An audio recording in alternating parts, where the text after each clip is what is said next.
화이팅입니다. 네, 아이고 합격 축하드립니다. 우선 다들. 감사합니다. 몇 명. 그 진짜 일타 강사가 된 기분인데 다들 합격하셔가지고 보람이 있습니다. 이제 실기인데 사실은 실기가 아니라 이제 필답형이에요. 그죠?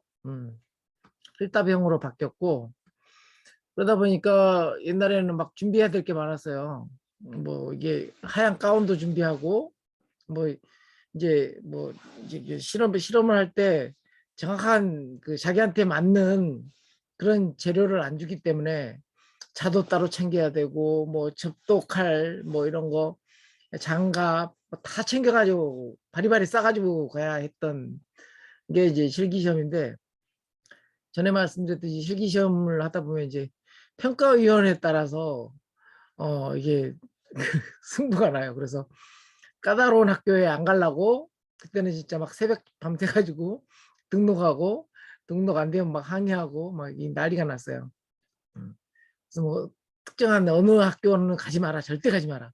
거기는 가면 거의 합격률 떨어진다. 뭐 이런 말이 있을 정도로.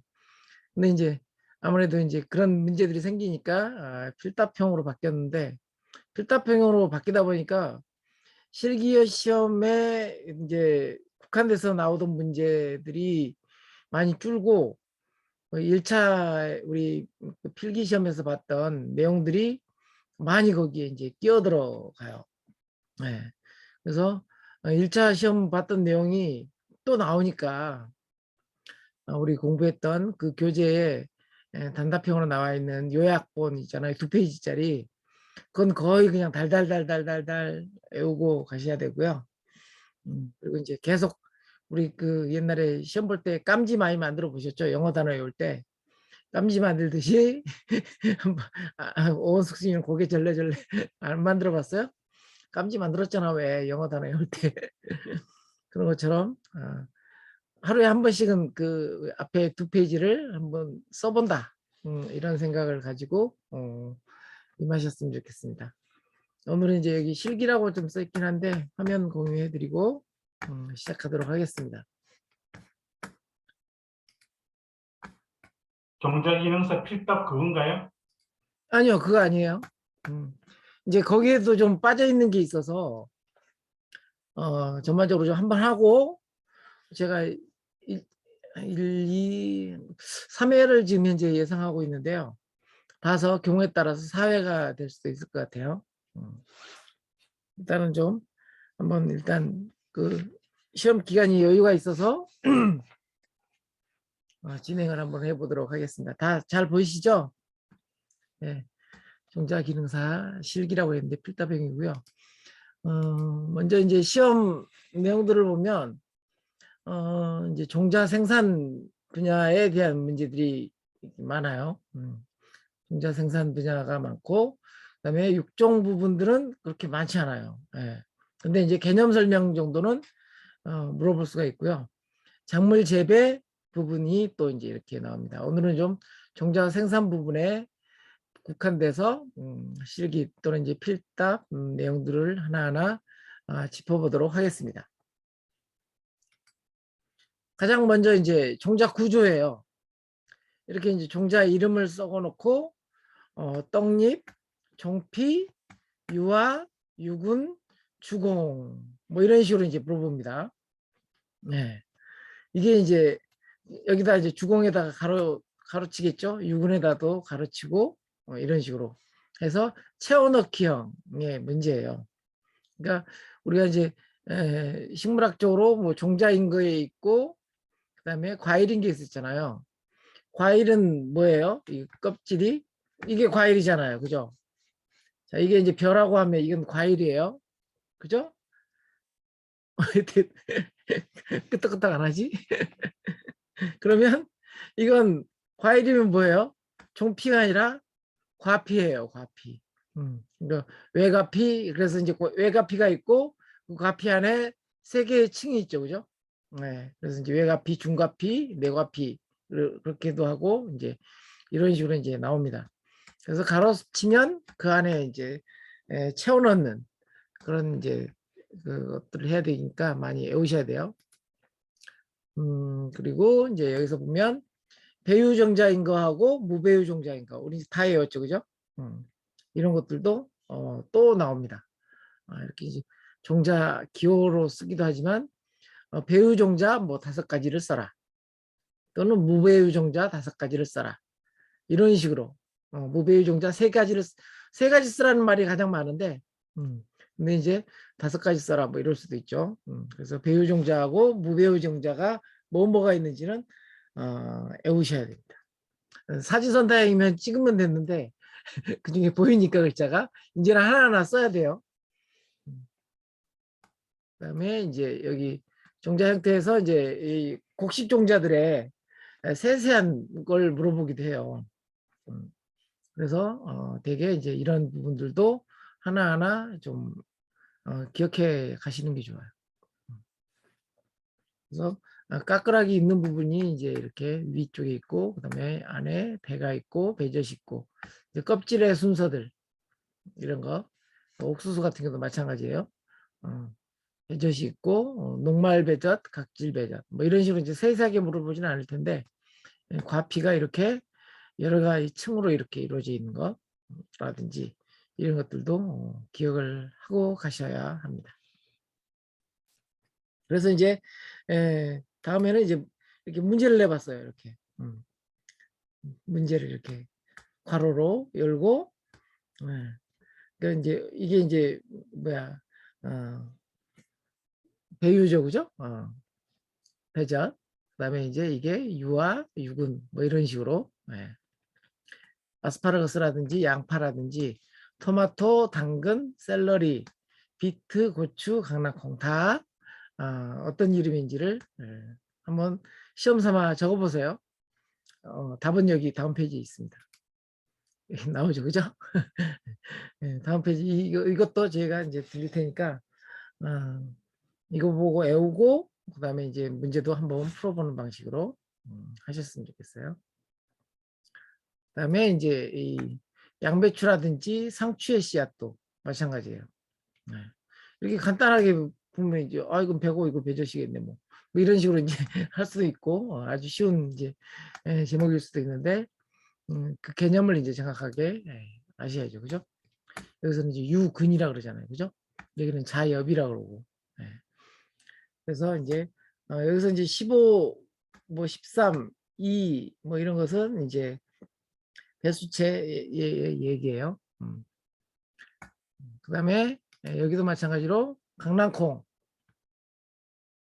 강낭콩이 있으면 각 부위의 이름들 이런 것들을 이제 하나씩 써보는 거 이런 것들을 이제 준비를 하셔야 됩니다. 그래서 이제 대개가 유아, 유근 그다음 이 정도가 대부분이고요.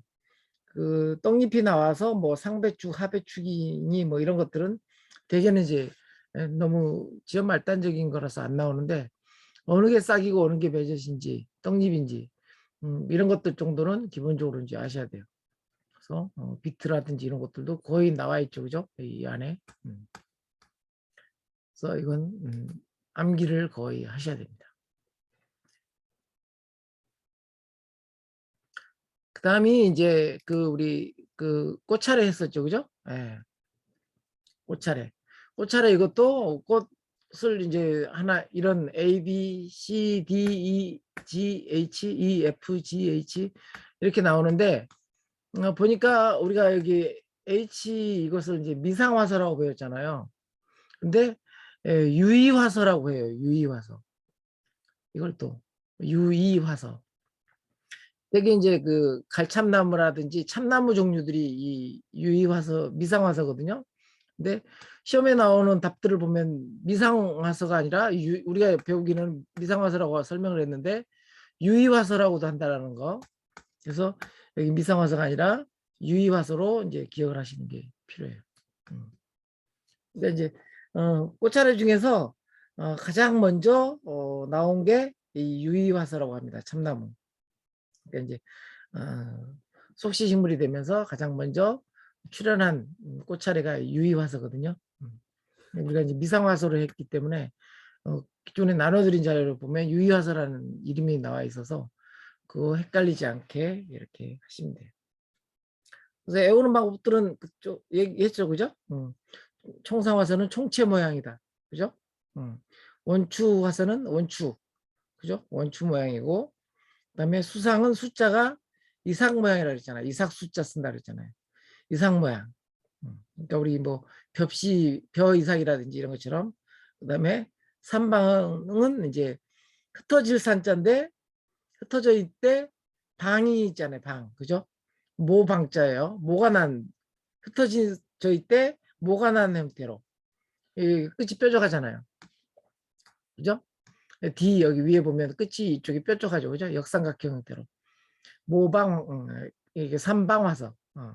그다음에 산형화서는 산형화서는 흩어져 있긴 한데 이게 우산산자도 써요. 우산 모양이다. 라고 하는 거. 그다음에 이제 두상화서는 해바라기처럼 겉에 있는 이 꽃잎들을 루드베키아인데 이 꽃은 보면 이 꽃잎들은 가짜 꽃잎이에요. 그리고 이 대가리 안에 있는 거 이게 진짜 하나하나가 다 꽃이거든요. 네. 그러니까 그런 이제 유홍용 이제 가짜 꽃잎이 있고 그 안에 진짜 꽃들이 다닥다닥 모여 있는 거 해바라기라든지 뭐 이런 거. 그다음에 유의화서 이거는 이제 그 뭐야 귀가 있는 것 같은 모양 귀처럼 이렇게 축 늘어져 있는 그런 모양이라고 생각하시면 돼요. 그래서 이제 참나무, 갈참나무, 졸참나무 이런 것들이 대개 다 이런 유의화서의 모양입니다.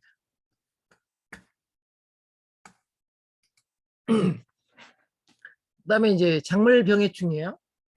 작물병해충만 또 따로 모아서 이렇게 하긴 할 텐데 작물병해충에는 병징하고 표징이 있어요. 병징하고 표징. 네.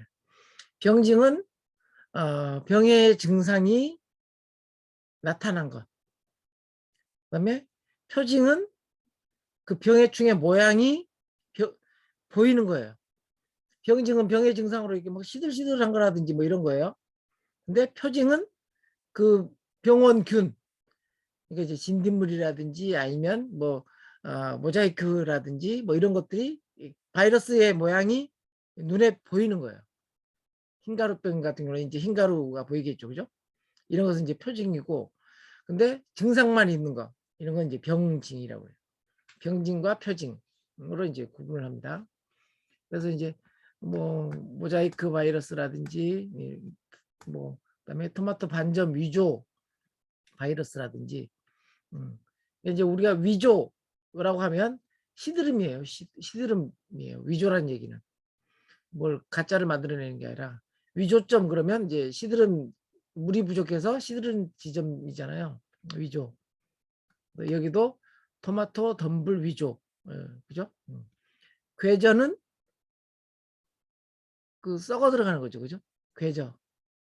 궤저는 썩어 들어간다는 얘기고요. 멜론 궤저도 마찬가지고. 그다음에 녹반. 녹반이라는 게 이제 그 녹색에 반점이 생기는데 여기서도 이제 모자이크 나오는데 모자이크 병이 이제 가장 두드러지는 게 여기에 있는 연맥들이 우리 그 모자이크 작품 해놓은 것처럼 다양한 색상을 이렇게 엮어져 있는 모습들을 이제 모자이크 모양이라고 합니다. 그다음에 고추 약한 모틀 바이러스. 모틀이라고 하는 것들은 이제 영어예요. 모틀 바이러스. 고추 모틀 바이러스. 그래서 이제 모틀이라는 것은 약간 이제 외성, 그러니까 이제 작아지는 그런 병들 이런 것들을 이제 모틀이라고 해요. 그다음에 황화는 이제 노란색이죠, 그죠? 황화 모자이크 바이러스가 있고, 그다음에 뭐 순무 모자이크 바이러스, 그다음에 토마토 모자이크 바이러스 뭐 이런 게 있습니다. 그래서 이런 병 관련해서는 이렇게 사진을 보여주면서 병을 맞히는 건 없어요. 네. 그런 문제는 이제 실기 시험 때는 그전에는 나왔었거든요. 이렇게 사진을 보여주면서 문제를 내기도 했는데 요즘 아예 병 이름을 적어줍니다. 그냥 병 이름을 적어주고 병을 맞추는 건 없어요. 대신에 그 해결책, 그다음에 방제 방법 이런 것에 대한 질문이 나와요. 그래서 방제 방법 뭐 3가지를 써라. 뭐 이런 형태로 이제 문제가 나오게 되죠. 그래서 하나하나 이제 살펴보면 이제 병징으로 전신적인 병징, 전신의 그 작물의 전신에 나타나는 그런 이제 병들. 시드름병은 아까 위조라 그랬죠, 그죠? 그래서 토마토 시드름병, 이제 각종 모잘럭병. 여기서는 모잘럭병은 모잖아요, 모. 그죠? 육묘 시기에 가장 많이 나타나는 병징이 뭐냐 그러면 모잘럭병이에요. 모잘럭병. 그래서 유묘 시기에 나오는 병. 우리 그 1차 시험 준비하면서도 나왔었죠, 그죠? 그다음에 오갈병. 오갈병은 이제 위축병. 위축병이라고 그래요. 두아프잖아요, 그죠? 이게 두아프가 뭐냐면 그 난쟁이를 얘기하잖아요. 그래서 오갈병, 위축병. 그래서 벼 오갈병, 보리 오갈병, 뽕나무 오갈병. 뭐 이런 오갈병이 있고요. 그러니까 우리가 오갈병 그러면 두들두들 하면서 이렇게 그죠? 예. 오목오목하니 뭐가 이렇게 나와 있는 것들 그런 것들을 이제 오갈병이라고 많이 하잖아요. 그게 이제 이런 위축병이라고 하는 거죠. 그리고 황합병은 이제 노랗게 잎이라든지 이런 것들이 바뀌는 것. 그래서 곽꽃에 이제 위황병이 있고 복숭아나무 황화병 이런 게 이제 있어요. 그래서 오갈 현상이 겹쳐서 나타날 경우에는 이 위에 이제 위황병, 그러니까 2번하고 3번이 이제 겹쳐져서 나왔을 때 따로 이제 위황병이라고 이제 부르는 게 있고요. 그다음에 이제 또 다른 병증으로는 이제 부분적으로 전체 전반적인 병증이 있는가 하면 이제 부분적인 병증이 있는데 흙이 만들어지는 병, 그래서 이제 뿌리옥병, 그죠? 우리 이제 배춧가 작물들의 뿌리옥병하고 무삼마기병, 그리고 이제 감자 같은 경우에 암종병, 그래서 이제 2차 생식이 이루어지는 2차 생장이 이루어지는 열매 채소에서 뿌리 이제 궤경에서 이제 이런 2차 성장이 일어나는 암종병이라고 하는 것도 있고요. 그다음에 이제 뭐 우리 빗자루병 하면 이제 대표적인 게 대추나무 옆에 잎이 아주 잘면서 세세하게 무슨 그 생기는 그게 있죠. 그것도 병이에요. 그래서 대나무 빗자루병, 벚나무 빗자루병, 오동나무 빗자루병이 있어요. 그래서 이제 이 빗자루병은 뭐 기생식물 중에서 그런 거 있잖아요. 약재로 파는 거. 그거하고 좀 약간 좀 비슷하게 생겼지만 그거는 이제 겨울에 생기는 거잖아요. 근데 이제 이 빗자루병은 식물이 한참 성장할 때 옆에서 이제 나오는 그런 이제 바이러스성 병입니다. 그다음에 이제 가지 마른병. 이제 뭐가 말랐다 그러면 이제 말을 고자를 써요. 지고병이라는 말을 고자. 마른 병은 무조건 고자를 씁니다. 감나무 가지 마른 병. 지고병이라고 하죠. 지고병. 그래서 이제 또 줄기 마른 병은 또 고자가 들어갔죠. 마름이니까 그죠? 동고병. 그래서 밤나무 줄기 마른 병, 배나무 줄기 마른 병, 소나무류 줄기 마른 병. 그러니까 고자가 들어가면 이건 무슨 마른 병이구나. 고추도 마른 병 있잖아요.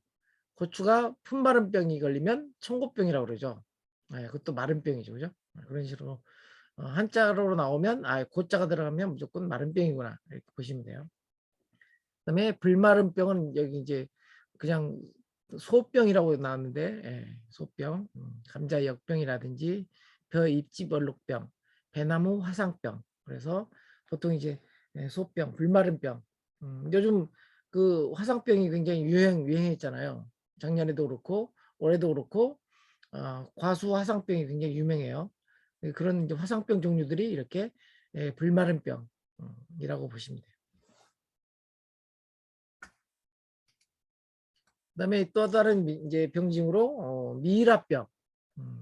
미일화병은 우리가 이제 그 콩을 사서 이렇게 고르다 보면 그 하얗게 이렇게 까마면서 약간 얼룩이 끼면서 하얀 게 있어요. 그콩 골라낼 때 제일 먼저 골라내는 거. 그게 이제 미라라고 보시면 돼요. 딱 미라처럼 생겼죠. 쭈글쭈글하면서 허여멀건하면서 이렇게 예, 시들은 거. 이게 이제 콩미라병. 그다음에 포도나무 꼭지에도 이제 그런 포도나무 꼭지 바른병이라고 해서 미라병의 하나고요. 그다음에 사과나무 검은빛 썩은병 뭐 이런 게 이제 미라병입니다. 머미잖아요, 그죠? 미라가. 그다음에 이제 썩은병 그래서 이제 부패병 그래서 벼모 썩은병이라든지 벼좀 공핵균 공균핵병 그다음에 벼잎집 썩은병 채소류 무름병 이런 식으로 그러니까 무라든지 뭐 이런 것들은 이제 무름병들이 많이 오잖아요. 그죠? 뽑았는데 쑥 위에만 뽑히고 아래는 보니까 썩어 있는 그런 이제 무름병 종류도 이 썩은 병에 들어가는 거죠. 그다음에 잎 말림병 그래서 옆 권자 권자가 주먹 권자예요. 주먹 권자 주먹처럼 이렇게 말렸다는 얘기죠. 컬링 디지즈라 그래서 감자잎도 이렇게 말림병이 있고요. 복숭아 나무잎 오갈병 이것도 말림병이 들어요. 그러니까 해충 중에서 이게 막아가지고 이게 잎을 말아가지고 이렇게 월동하면서 아니 거기서 이제 들어가 살면서 이제 먹는 또는 이제 알을 살라는 그런 것하고 좀 헷갈릴 수 있죠. 이거는 이제 병이에요. 그다음에 이제 대화병. 대화병이라는 것은 대가 이제 무슨 허리띠 같은 그런 거잖아요. 그런 것처럼 우리 그 맨드라미 맨드라미인가? 빨간 꽃 있죠. 이게 맨드라미 맞죠? 이렇게 부채처럼 펴지는 거. 이런 걸 대화라 그래요. 이게 이제 대화 생리적으로 대화가 된 거예요. 그러니까 우리 그 뭐야 부채콩 같은 경우도 줄기가 대화됐죠. 그죠? 근데 이렇게 이제 작물 자체가 워낙 이렇게 대화가 돼 있는 특징이 있는 게 있는가 하면 원래 이렇게 뭐 부채살처럼 이렇게 펴지면 안 되는 작물인데 줄기가 막 이렇게 퍼져 있다. 그러면 그걸 이제 대화병이라고 하는 겁니다.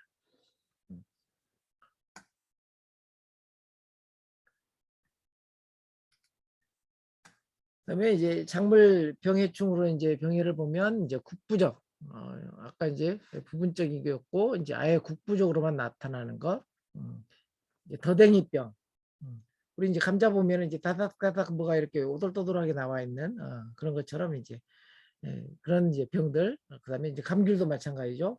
감귤 표면에 이렇게 다닥다닥 뭐가 올라와 있는 거 콩더댕이병은 좀 보기가 힘든 병이긴 한데 아무튼 이렇게 더댕이처럼 이렇게 올라와 있는 것을 이제 국부적인 병증에 들어갑니다. 그다음에 이제 궤양병은 궤양이라는 얘기는 뭔가 뚫렸다는 얘기잖아요, 그죠? 그래서 이제 감귤이 이제 보면 안에 이제 그러니까 뚫려 있다든지 뭐 이런 식으로 해서 이제 궤양병. 그다음에 이제 궤양병하고 비슷한 느낌인데 조금 다른 게 이제 구멍병. 그래서 이제 천공이 일어나는 그런 병이 있어요. 복숭아나무 이제 세균성 구멍병이라든지 이런 거. 그다음에 이제 전문이병 그래서 점점이 이렇게 찍히는 반점이 찍히는 그런 병도 벼 깨시무늬병, 사탕무 갈색무늬병, 감나무 둥근무늬 낙엽병, 배나무 검은무늬병, 배추 흰무늬병. 그리고 오반병은 이제 이게 에, 뚫리는 게 아니라 이게 약간 반점 형태로 이렇게 찍혀 있는 그래서 이제 보리 구름 무늬병, 사과나무 갈색 무늬병 이런 이제 무늬병이 있고요. 그다음에 모자이크병은 아까 전신에 나타나는 거기도 하지만 또 이렇게 국부적으로 나타나는 게 또 모자이크병이에요. 그래서 이제 담배 모자이크병, 오이 모자이크병 잎에 이제 주로 하엽에 나타나죠. 윗잎은 이제 막 나오는데 하엽에 주로 이렇게 나타나는 게 이렇게 모자이크병이 많이 나타나죠. 그다음에 이제 줄무늬병이라고 그래서 이제 조반병 그래서 보리 줄무늬병, 밀 누른 줄무늬병 그래서 이게 주로 이제 곡식작물, 벽과작물에 이렇게 연맥 따라서 이렇게 쭉 다른 색깔의 이제 무늬가 이렇게 들어가는 그런 이제 병이 이제 줄무늬병에 들어갑니다. 자, 이렇게 이제 병증을 알아봤고요. 병증만 내어도 엄청나죠, 그죠? 근데 이제 이 병 이름을 알아놓고 이제 그 다음에 한번 이제 그러면 병균이 발견되는 표징은 또 어떤 게 있는지 한번 보도록 할게요. 가루가 보이는 거 아까 얘기했죠, 그죠? 흰가루병이라든지 녹이 쓰는 것 같은 이제 균이 보이는 건 이제 녹병, 흰녹가루병도 있고요. 깐부기병, 그다음에 이제 떡병. 그래서 이제 덩어리가 진 게 이렇게 붙어 있는 그런 이제 병이 있어요. 그래서 가루가 보이는 것. 그다음에 이제 곰팡이가 보이는 것도 있죠. 솜털 모양인 것은 이제 벼모 썩은병이라든지 가지솜털 역병, 고구마 무름병, 잔디 면부병이 있고요. 그다음에 솜털 모양이 아니라 깃털 모양인 게 이제 과수류의 이제 날개무늬병이라든지 뭐 이런 게 있고요. 그다음에 잔털 모양으로 있는 게 감자겹 둥근무늬병. 그다음에 수박 덩굴쪽인병. 이제 수박 밑에 이제 이렇게 올라오는 거 보면 덩굴쪽인병 안에 이제 곰팡이가 잔털 모양으로 이렇게 보여요. 그다음에 이제 강낭콩 모무늬병 뭐 이런 게 있고요. 그리고 곰팡이가 서리발 모양으로 보이는 거 오이류의 이제 녹균병이라든지 감자역병. 그다음에 이제 배나무 검은별 무늬병. 배나무 이제 흑성병이라고 하죠. 검은별 무늬병은 흑성병은 이제 왜 배나무 이제 이파리 위에 밑에 이제 이렇게 검은 반점이 있으면서 거기에 털 모양이 이렇게 조그맣게 잔털이 나 있죠. 예, 그게 이제 흑성병이고 또 적성병도 있죠. 또 붉은 무늬병, 붉은별 무늬병도. 그다음에 이제 흑색 소립점. 그래서 이제 검은색으로 조그만 어떤 입자들이 이렇게 보이는 거. 그래서 이제 병자각, 사과나무 불안병이라든지 배나무 줄기 마른병이라든지 이가 있고요. 이제 병자각, 잔황각. 그래서 이제 이 각은 이제 잔황균이냐 무슨 균이냐에 따라서 이제 다 다른 거예요. 예. 균의 이제 그런 형태에 따라서 잔황각은 이제 보리 붉은 곰팡이병, 배나무 뒷면 흰가루병, 그리고 포자퇴, 포자가 쌓여 있는 모양들 보이는 것은 이제 밀줄기 녹병, 자좌, 그래서 밤나무 줄기 마른병, 사과나무 불안병, 네, 이런 게 있습니다. 계속 얘기하니까 무슨 병만 이렇게 많아. 그래서 이걸 무슨 수로 외우나 이게 걱정이 되죠. 예. 근데 이제 나중에 시험 보면 여러분이 알만한 문제 나오고요.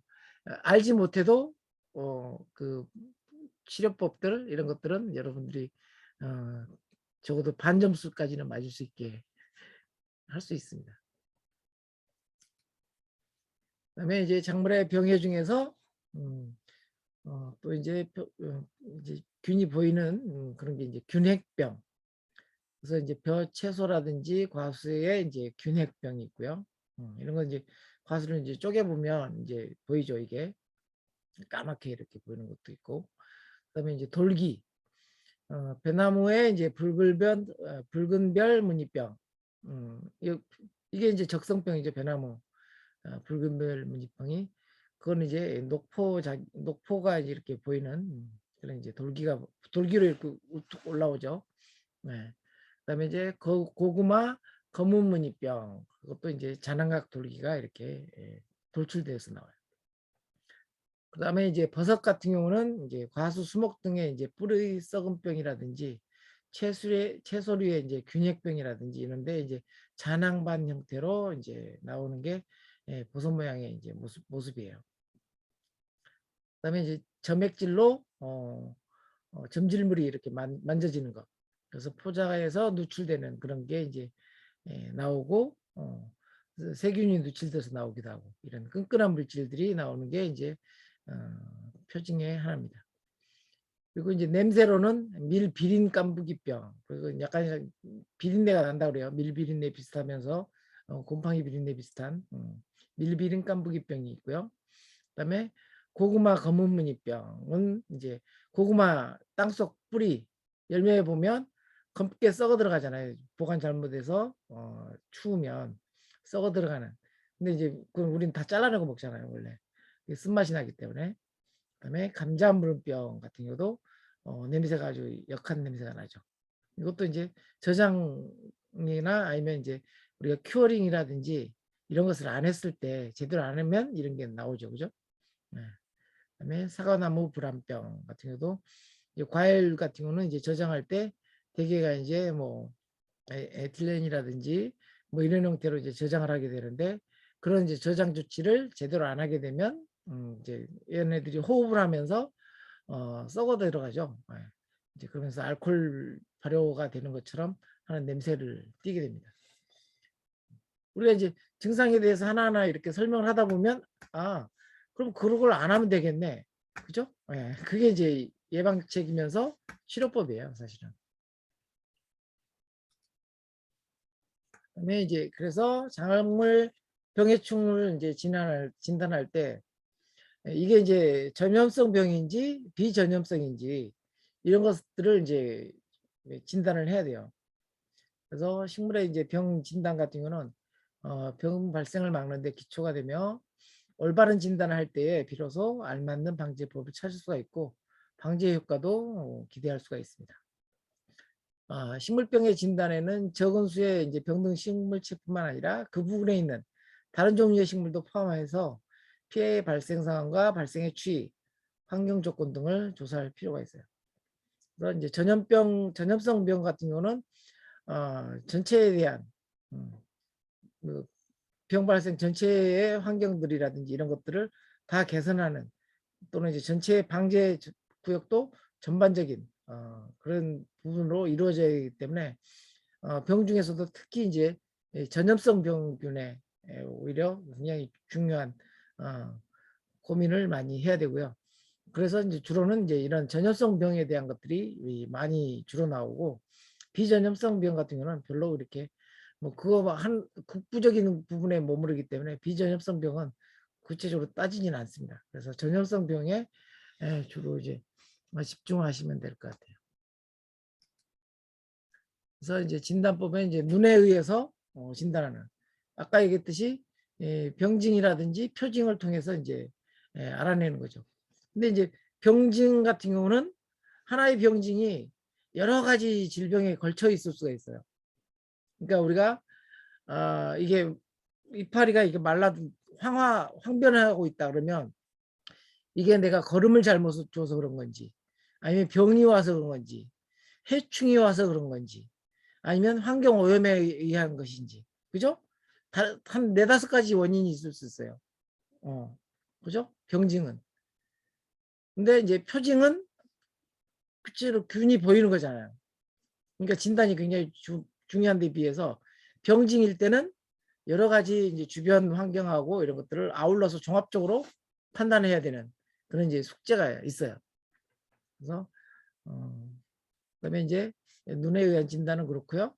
그다음에 이제 해부적인 진단은 이제 해부해 보는 거죠, 그죠? 절단해 보고 해부해서 조직 속의 이상이라든지 그다음에 병인체의 존재, 그러니까 병증을 구체적으로 이제 지목을 할 수 있어야 된다는 거죠.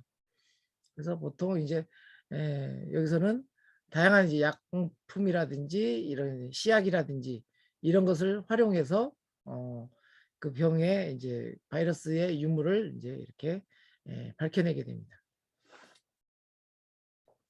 그래서 이제 되게 이제 큰 제목 눈에 의한 진단, 해부적 진단 뭐 이런 게 있다.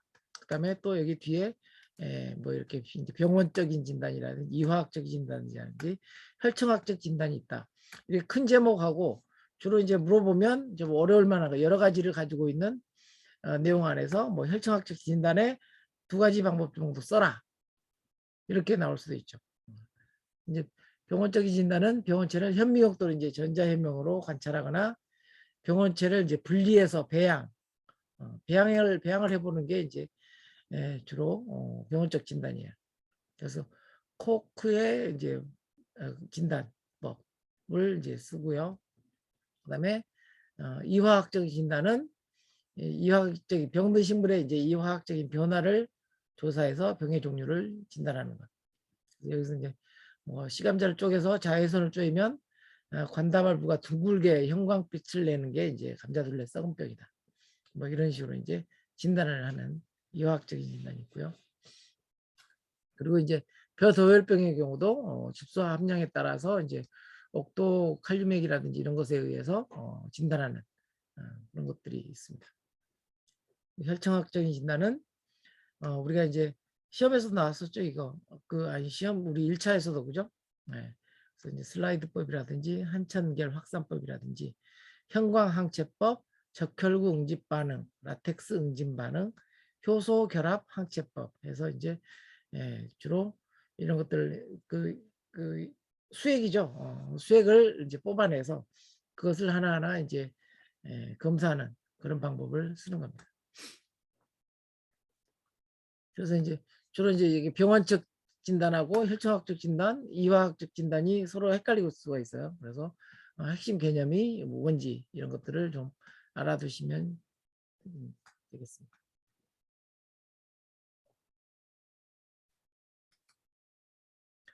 그다음에 이제 마지막으로 이제 생물학적인 진단, 그래서 이제 지표식물에 의한 진단, 그다음에 이제 궤경지표법에 의한 진단, 충체 내 주사법에 의한 진단, 파지도 이거 마찬가지로 그 바이러스를 넣어서 바이러스 파지죠.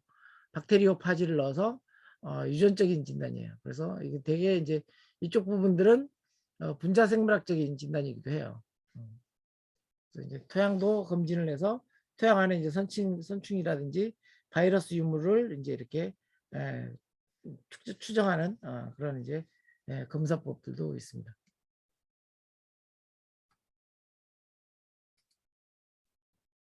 그래서 이제 원예 해충의 종류를 보면 주로 이제 벼 해충 종류하고 우리가 이제 주로 과수를 많이 하다 보니까 시험에 많이 나오는 게 벼 해충하고요. 그다음에 채소의 해충 중에서도 그 화해류 있잖아요. 화해류 쪽도 나오고요. 그리고 과수 해충도 나오고. 그래서 여러 가지 이제 병들이 있는데 일단은 이렇게 이제 이름이 좀 익숙해져야 돼요. 그래서 되게 이제 이렇게 바구미 해충이라든지 이런 부분들 바구미인지 멸군지 뭐 이런 것들을 좀 잘 알아두시는 것 중요한데 멸구라든지 뭐 이런 멸구 종류들은 되게 이제 비례성이잖아요. 중국에서 이렇게 장마철이라든지 이럴 때 날라오는 비례 해충이 있고 그다음에 아예 천연적으로 우리나라에 사는 애들 있잖아요. 명나방이라든지 이런 애들. 그죠? 그래서 되게 이제 날라 들어오는 회충, 비례 회충 부터 그다음에 여기서 토착으로 이렇게 살고 있는 어떤 해충들 이런 것들이 뭐가 있는지를 좀 알아둘 필요가 있어요. 그래서 노린재라든지 명나방.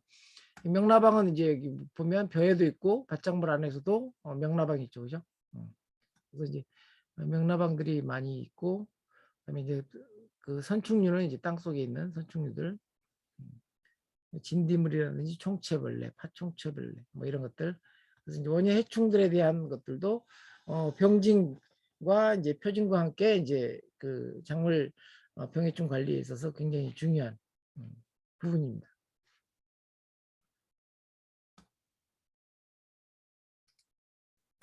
그래서 이제 해충들을 보면 주로 이제 갉아먹는 해충, 이파리를 이제 먹는 애들이죠. 그래서 작물의 줄기라든지 잎뿌리 등을 갉아먹어서 피해를 주는 애들. 그래서 이제 굴파리라든지 좀나방 내 유충 뭐 이런 것들. 좀나방은 이제 알곡을 먹지만 좀나방의 유충은 잎을 먹어요. 그러니까 이제 해충들은 대개가 이제 그 곤충들의 사는 방법이 유충하고 성충이 먹이가 서로 다른 거잖아요.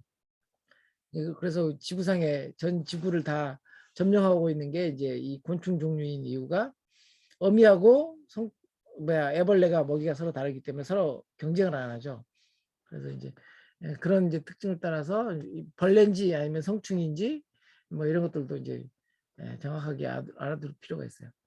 그리고 우리 이제 굴파리는 이제 우리 파를 재배하거나 뭐 이럴 때 가장 많이 보는 것 중에 하나죠. 그래서 이제 안에 식물 잎체 안에 들어가 가지고 굴을 파고 이제 파먹는 애들이. 이게 이제 굴파리 성충이에요. 파리죠, 그냥. 그죠? 그다음에 이제 뭐 파 종류는 이제 고자리파리라고 그래서 땅 밑에 있는 줄기를 파먹는 그런 이제 해충도 있고요. 그다음에 착즙, 즙액을 빨아먹는 애들. 진딧물, 노린재 뭐 이런 거예요. 그래서 진딧물, 뭐 가루이, 총체벌레 뭐 이런 것들. 근데 이제 이런 것들이 즙을 빨아먹어서 식물들을 말려 죽이는 게 아니라 가장 중요한 게 뭐예요? 바이러스를 매개해요. 침을 꽂아서 바이러스를 매개해서 바이러스를 통해서 이제 식물을 죽이는 그런 게 이제 그 피해가 훨씬 더 크죠. 예. 생장을 이제 저해하는 것도 있지만 바이러스를 통해서는 거의 작물 전체를 아예 죽여버리니까. 그리고 여기 이제 톱다리 개미어리 노린재라든지 이런 애들도 침을 꽂아서 옮기는 게 이제 바이러스 중에서 콩 모자이크 바이러스.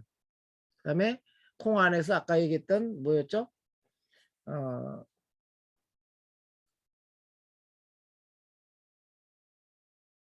그 미라병, 콩 모자이크병이나 콩 미라병이라든지 이런 바이러스를 옮기는 게 이런 톱다리 개미어리 노린재예요.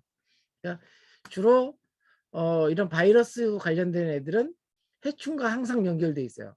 그러니까 특정 병이 만약 있다 그러면 그것에 대한 대비책을 세워라 얘기하면 얘네들은 주로 바이러스더라 그러면 매개하는 곤충을 방지한다가 해결책이겠죠. 그죠? 네, 바이러스 같은 경우는.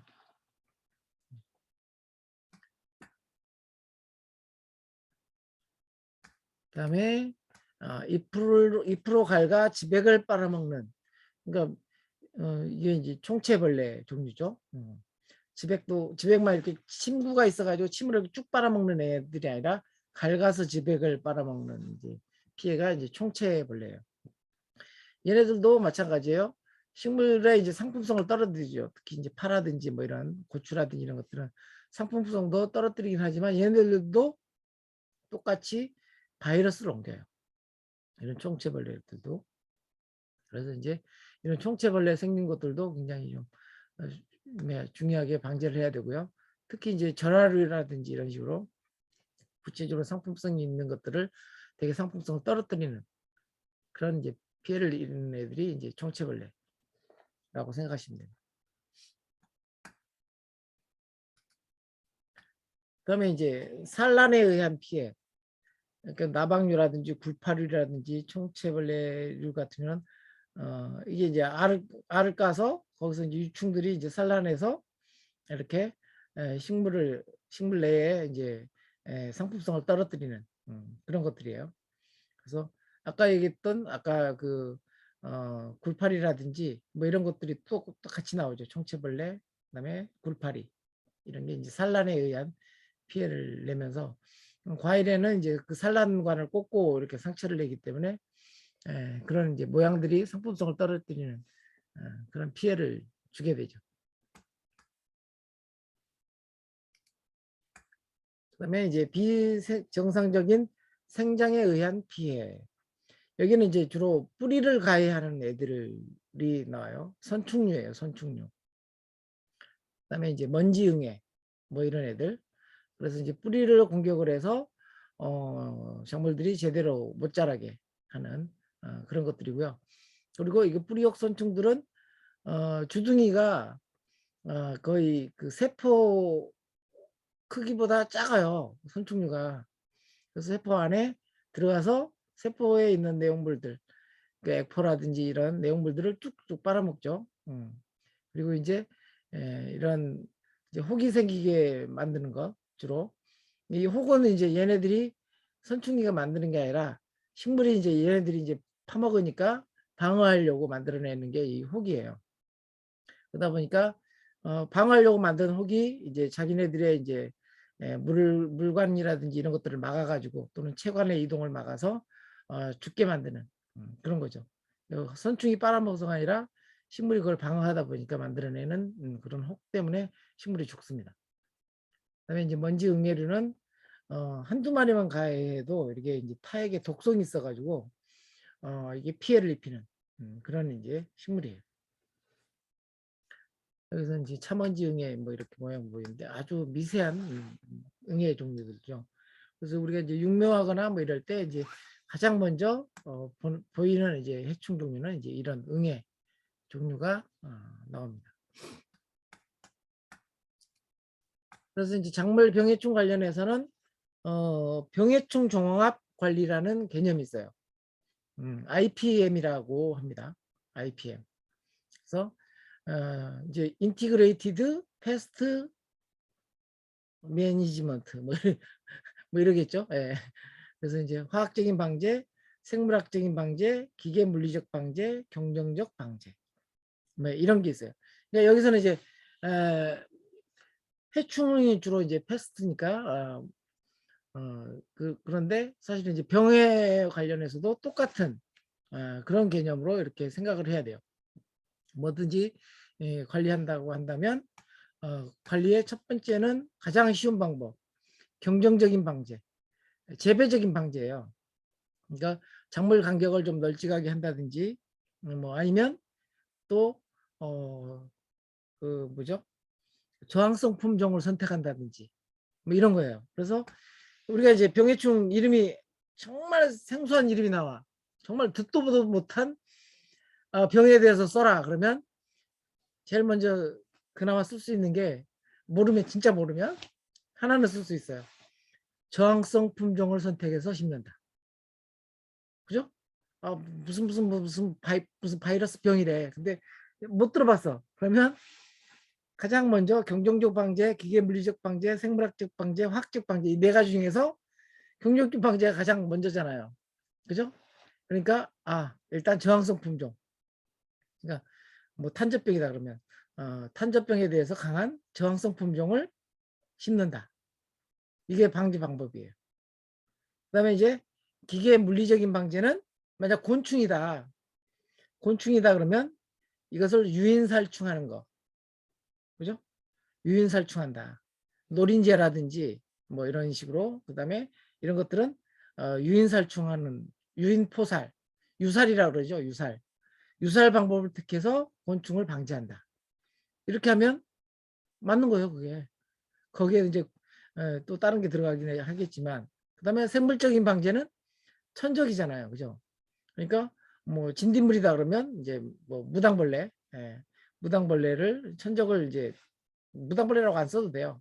천적을 활용해서 방지한다. 그러니까 대부분의 이런 그 뭐야 병해충들은 천적이 있거든요. 그래서 그냥 천적이라고 써도 돼요.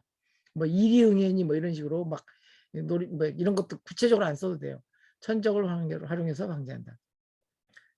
그죠? 그다음에 이제 화학적인 방제는 이제 가장 나중이에요. 그리고 우리가 정확하게 알면 쓸 수 있지만 틀릴 가능성이 가장 많아. 우리가 농약의 이름을 구체적으로 외워야 되거든요. 그죠? 그러다 보니까 화학적인 방제는 알면 쓰지만 모르면 그냥 놔둬도 돼요. 그래서 이미 세 가지가 나오잖아요. 저항성 품종을 심는다, 유인 포살한다, 천적을 활용해서 방지한다. 그죠? 가장 원칙적인 답이에요. 물론 이제 각 작물마다 천적의 이름도 다르고 그렇긴 하지만 구체적으로 내가 아는 거면 그렇게 쓰되 그렇지 않으면 이렇게 기본 개념의 답을 써도 된다는 거예요. 그래서 경정적인 방제를 보면 병원근의 차단, 그다음에 저항성 품종의 재배 이게 가장 편하잖아요. 애우기 그죠?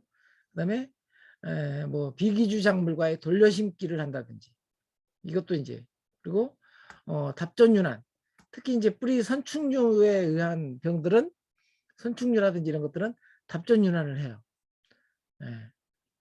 그다음에 선충류의 이런 담수라든지 태양열 소독이 주로 토양의 선충류들을 막는 방법이거든요. 선충이 매개하는 병이다. 또는 선충에 의해서 뿌리를 위해서 가해지는 질병이다. 라고 하면 이 담수라든지 답전유난이라든지 태양열 소독을 해도 돼요. 그다음에 이제 깊이가리. 깊이가리를 해야 되는 부분들은 이제 되게 이제 청근성 작물들이 있어서의 부분인데 되게 이제 깊이가리는 이 경쟁주 방제에 어떤 특정 질병과 관련된 게 굉장히 연결되기가 어려워요. 그래서 가능하면 저항성 품종은 무조건 들어가야 되고 그다음에 이게 이제 그 연작으로 인한 피해다. 이어짓기에 의한 피해다 그러면 그리고 이어짓기 잡기가 좀 짧은 거 있잖아요. 고추라든지 고추가 이제 대표적으로 이어짓기 피해를 가장 많이 보는 그런 작물이기 때문에 고추에 오는 병이다 그러면 이런 식으로 고추나 오이에 오는 병이다 그러면 작물의 돌려짓기를 한다. 해야 된다. 이런 식으로 써도 어느 정도 맞는 거예요. 그리고 선충은 담수라든지 태양열 소독 이렇게 하시면 됩니다. 자, 긍정적 방제에 대해서 알아봤고요. 그 다음에 이제 물리적인 방제를 보면 아까 얘기했듯이 포살은 그냥 잡아 죽이는 거고요. 유살은 뭐예요? 아까 유인살충, 그죠? 그 다음에 아예 차단, 그런 이제 방충망을 씌우는 거죠. 방충망을 씌우는 건 굉장히 비용이 많이 들죠.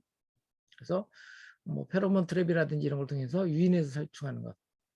그 다음에 이제 온도 습도 같은 경우는 이제 되게 이 온습도는 흰가루병 관련된 거예요. 그러니까 이제 흰가루병이라든지 무슨 흰가루병이 왔다 그러면 이 관계 물을 주는 것을 일정하게 주지 않고 말릴 경우에 되게 이제 이 흰가루병이 오거든요. 그래서 이제 온습도 관리와 관련된 것은 흰가루병 같은 경우는 온습도 관리 이런 것을 하는 거고요. 그다음에 광선을 통해서 이제 유화등이라든지 이게 유인등이죠. 뭐 유화등 유인살충할 때. 그다음에 이제 아예 그 태워 죽이는 우리 그 모기잡이 있잖아요. 그런 것처럼 지리릭 지리릭 해가지고 탁탁 튀겨서 이렇게 죽이는 그런 이제 이것도 이제 물리적인 방제의 한 방법입니다. 그다음에 이제 생물학적인 방제는 이제 해충의 발생 밀도를 생물적 방제 요인인 이제 기생성 곤충이라든지 곤충 병원 미생물 포식성 곤충들을 이용해서 그 피해 수준을 좀 낮추는 그런 방법이에요. 그래서 이제 주로 이제 이런 그 천적들이 아까 얘기했듯이 칠성무당벌레라든지 이리응애라든지 뭐 이런 것들이에요. 그리고 생물학적 그 보통 이제 이런 기생성 곤충이 뭐가 있냐 그러면 해충에 대해서 또 기생하는 곤충들이 있잖아요. 개미라든지 그죠? 개미는 진딧물을 옮기는 그런 해충이죠. 그런 것들을 이제 잘 관리해서 이런 병해를 이제 막는 그런 생물학적인 방법이 있어요. 그래서 되게 이제 이렇게 천적을 활용한다라는 기본적인 개념만 이제 알고 기본적인 개념만 세 가지. 그러니까 저항성 품종, 그다음에 유인살충, 그다음에 그 천적을 활용 뭐 이런 형태로 짧게 적어줘도 적어도 이 사람이 어떻게 방제를 해야 되는 건 아는구나 이렇게 이제 부분 점수를 이렇게 받을 수가 있습니다. 이게 필기형이라서 짧게 아니고 문장형으로 쓰라 이렇게 선택하게 되면 부분 점수를 줄 수밖에 없어요. 왜냐면 그죠? 그다음에 화학적인 방제는 살충제죠, 그죠? 되게 이제 살충제를 이제 쓰는 거고요. 또는 이제 그 유인제는 사실은 이제 유인제하고 같이 가로 열고 이제 기피제를 할 수도 있어요. 유인제는 이제 유인해서 죽여야 되잖아요, 그죠? 그죠? 근데 이제 거기 옆에다가 기피제 뭐 이런 걸 할 수 있어요. 그 콩 같은 경우는 이제 뭐라 그러더라? 그 약재 이름이 생각이 안 나는데 콩에 오는 이제 노린재를 막기 위해서는 그 독한 냄새가 나는 게 있어요. 그걸 이제 해놓으면 노린재들이 안 와요. 근데 집합 페로몬이라고 하는 유인제를 쓰면 떼거리로 모이거든요. 모이면 잡아 죽여야 되는 거고 기피제는 아예 못 오게 만드는 거고. 그러니까 유인제, 기피제 뭐 이런 것들도 좀 알아두시면 됩니다.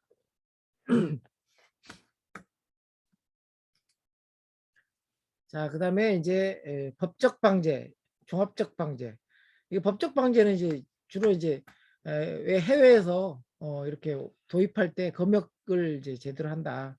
해외에서 오는 뭐 수입 종자에 대해서 병해충 종합 관리 방법이 뭐냐? 그때나 이제 쓸 수 있는 거고 병해충 이름이 구체적으로 명시됐을 때는 이건 이제 안 나오는 거죠. 그리고 종합적 방제는 이 지금까지 얘기했던 것들을 모두 그 통합해서 하는 개념인 거고요. 자, 그러면 54분. 네. 조금 쉴까요? 네. 네, 한 10분 쉬겠습니다.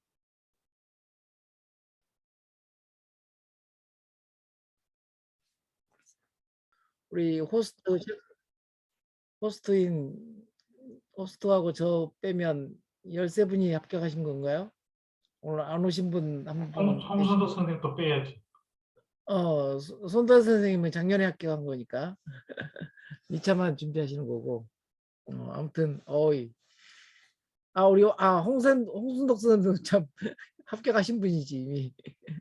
그 외에는 지금 그러면 한 12분? 11분이 이제 준비를 하시는 겁니다.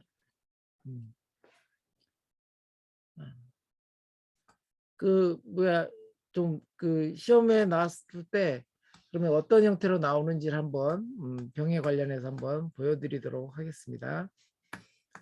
화면 공유를 시키고요.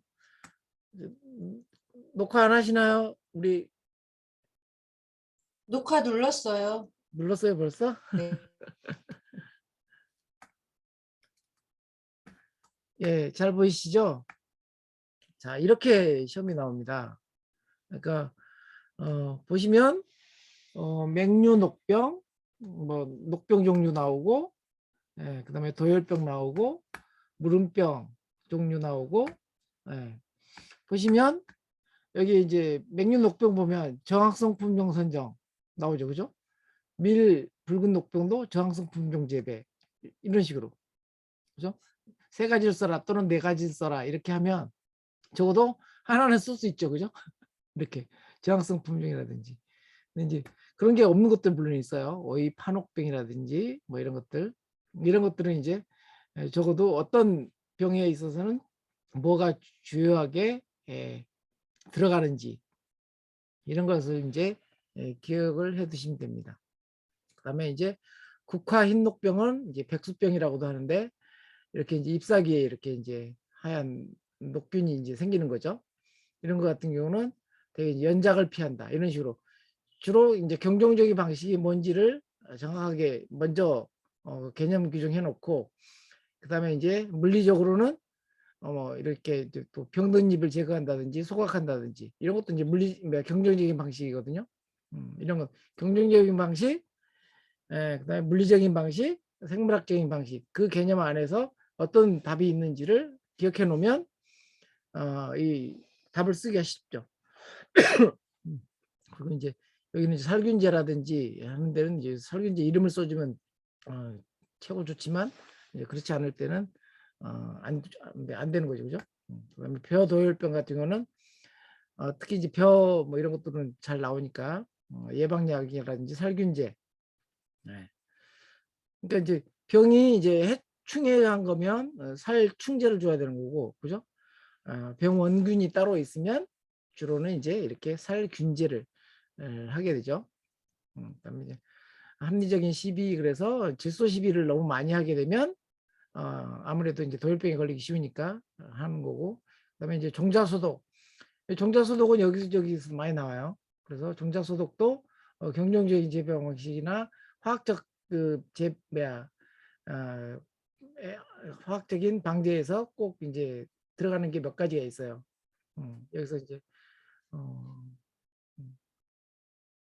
여기서 이제 옥수수 깐부기병도 종자소독이죠, 그죠? 네, 이런 식으로 종자소독을 잘 한다라고 하는 게 있고, 그다음에 이렇게 뿌리 작물들 같은 경우는 큐어링 처리가 나오죠, 그죠?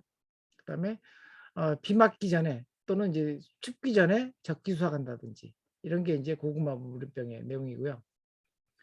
그다음에 이제 배추 물음병 그래서 이런 것들 같은 경우는 이제 배추 물음병은 가을철 재배 때 이제 비를 많이 맞거나 아니면 물을 너무 많이 주거나 이럴 때 이제 주로 걸리는 병이라서 배수를 철저히 하는 거고 그다음에 이제 내병성 품종 선택 이것도 저항성 품종하고 똑같이 나오죠, 그죠? 그다음에 무물음병은 윤작을 권유하죠, 그죠? 그래서 벽과 작물이나 콩과 작물로 윤작을 해서 윤작한 표장에다가 물을 심어야 되는 거고요.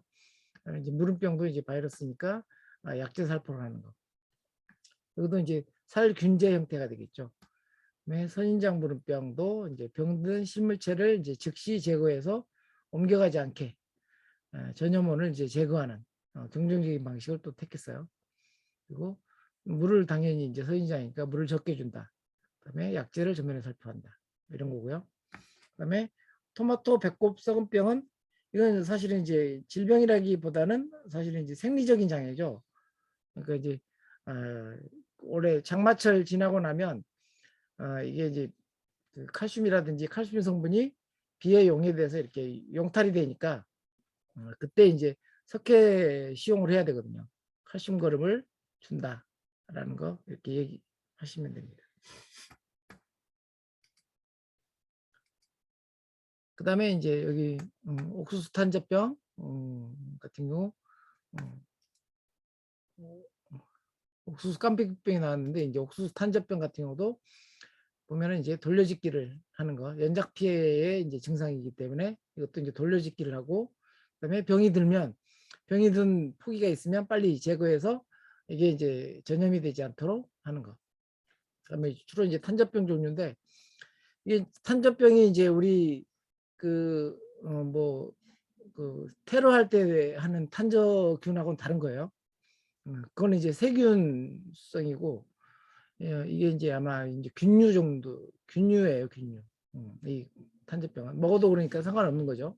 그렇긴 하지만 이렇게 이제 그 작물에 커다란 이제 피해를 주기 때문에 많이 조치를 해야 되고요. 특히 이제 고추 탄저병이 굉장히 유명한 이제 질병이죠. 이런 것 같은 경우는 이제 배수라든지 이런 것들을 철저하게 하는 것. 그다음에 이제 돌려짓기 하는 것. 이게 이제 핵심이고요. 그다음에 오이 수박이라든지 이런 것들도 똑같이 이렇게 탄저병이 오는데 살균제를 이제 하는 거하고 그다음에 윤작하고 종자소독 이런 게 굉장히 중요한 작물입니다. 그다음에 이제 포도 탄저병도 마찬가지로 이거는 이제 과수니까 아무래도 뭐 이게 파종하고는 무관하게 계속 유지해야 되기 때문에 주로 이제 봉지를 씌워서 예방한다든지 그다음에 겨울 전정 시 이제 피해 가지들을 절단을 해서 전지 작업을 해줘야 되고 살균제를 이제 살포하는 방식으로 조치를 취합니다.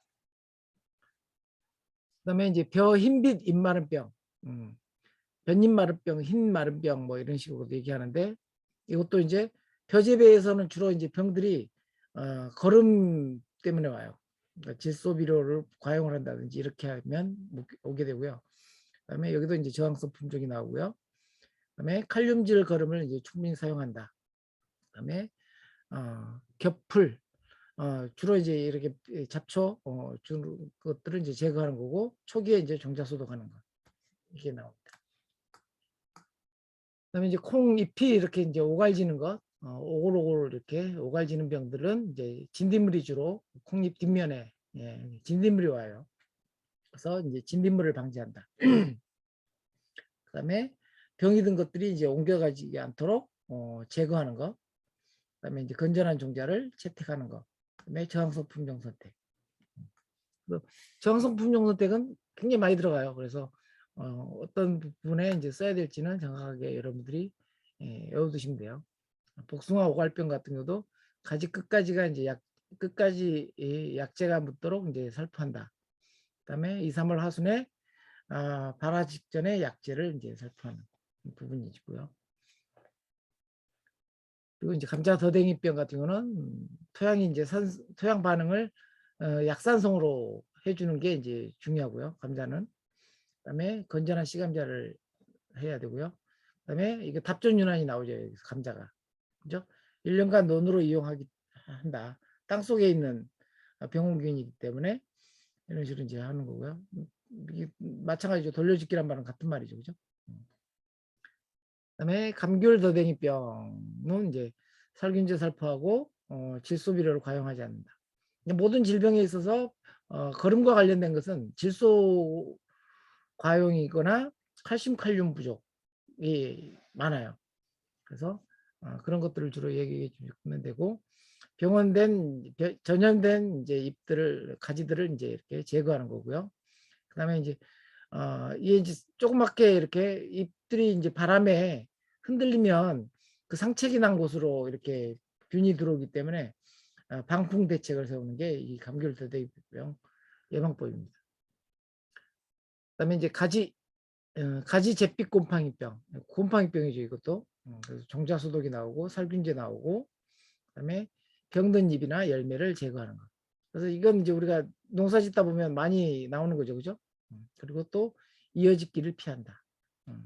그래서 이제 되게 거름을 많이 필요로 하는 작물들은 이어짓기 관련된 이제 대책들이 굉장히 많이 나옵니다. 그다음에 딸기 잿빛 곰팡이병 같은 경우는 이제 배수 문제로 나오고요. 그다음에 전염 해충 방제를 이제 철저하게 하는 거고, 충에 의해서 이제 매개가 되니까 잿빛 곰팡이병 같은 경우는 파종 전에 석회질소 시용을 이제 적절하게 해야 되고요. 그다음에 돌려짓기를 하는데 여기도 답전 돌려짓기 가로 열고 가로 닫고 답전 윤환을 좀 해놓으세요. 이런 경우도 되게 이제 답전 윤환. 그러니까 1년 딸기를 재배하면 병이 온다 그러면 그 이듬해에는 논으로 바꿔서 이렇게 이제 하는 방법을 쓰는 겁니다. 그다음에 내병성 품종 선택은 나오고요. 제초 작업 시에 이제 상처 나지 않도록 주의한다. 이런 게 이제 대책입니다. 그다음에 이제 병해충 방제법에서 이제 가지 갈색 무늬병, 이건 굉장히 많이 보죠, 그죠? 우리가 밭에서 이제 가지 재배하다 보면 많이 발견되는 병이기도 한데, 그것도 이제 연작의 피해이기도 하고요. 살균제 이용하고 정자 소독을 잘하고, 그다음에 병든 잎을 열매를 이제 제거해서 옮겨가지 않도록 하는 거고요. 그다음에 이제 다알리아, 이것도 이제 뿌리작물로 이제 이렇게 하잖아요. 그래서 피해 엽은 이제 모아서 모사 소각이 아니라 모아서 피해 받은 잎은 모아서 소각한다. 그리고 윤작하고요. 토양 산도를 조절해 준다. 그리고 토양 소독도 하면 좋고요. 약재 살포. 그다음에 이제 그래서 약재 살포 이런 식으로 해놓으면 이름이 없잖아요, 그죠? 예. 근데 괜찮아요. 되게 이제 약재는 이때의 약재는 이제 토양 소독하고 같은 개념이거든요. 후라단이라든지 뭐 이런 약재예요. 그다음에 이제 고추 역병, 돌림병이라고도 하죠. 그래서 이제 이것도 종자 소독 철저하게 하고 연작을 회피하고, 그다음에 무병지에서 씨앗을 채종한다. 병이 안 걸린 것에서 이게 좀 최종 논리한 농사에서는 쓰는 거죠. 그다음에 배수 관리, 살균제 살포. 그래서 우리 이제 열매 채소들 중에서 고추가 이제 가장 이제 물과 관련된 질병들이 많아요. 그러니까 이제 뿌리가 물에 잠기거나 이렇게 되면 되게 병이 많이 와요. 탄저병도 그랬죠. 역병도 마찬가지예요. 그래서 되게 이제 배수 관리가 굉장히 중요한 예방법이에요. 오이 역병도 굉장히 많죠, 그죠? 네. 과실이 토양에 닿지 않게 한다. 토양 소독을 약재 간에 이제 이렇게 간주를 해서 간 사이에 작물 심은 사이에 이제 이렇게 약재를 준다는 거예요. 그다음에 산흙 등 재배하지 않는 토양 상토를 사용한다. 그다음에 살균제 살포하고 윤작 실시하고 배수 관리 철저히 하고. 그다음에 오이 녹균병도 이제 멀칭 재배를 하고 밀식을 지향하고 통풍이나 이런 게 잘 되도록 이렇게 하는 거고요. 그다음에 살균제 살포하고 병든 잎들은 이제 따로 따서 이렇게 수확한다. 딸기 모잘록병, 이거는 이제 입꽃병이니까 되게 이제 모종 상태이거든요. 그래서 사실은 이제 이 종자 소독이란 말은 좀 애매해요. 딸기는 종자가 아니라 모종으로 키우는 거잖아요. 그죠? 어린 모로 키우는 거라서 대신에 이제 토양 소독이라든지 이병주를 조기에 제거하는 거라든지 살균제 살포라든지 밀식이 되지 않도록 하는 부분은 필요하죠. 그래서 주로 이제 모를 이렇게 뿌리로 이렇게 심지 않고 씨앗으로 심었을 때 나타나는 병이 모잘록병이에요. 딸기는 되게 뿌리로 하는데 여기서는 보니까 씨앗으로 했나 봐요. 병의 사진을 보니까. 그다음에 이제 배추 뿌리옥병, 이것도 이제 배추 배수 관리 철저, 이게 굉장히 중요하죠. 그다음에 이제 파종기도 너무 고온다습한, 너무 일찍 심어서 이렇게 좀 습한 환경에 노출되지 않도록 하는 게 이제 필요한 거고요. 그다음에 뭐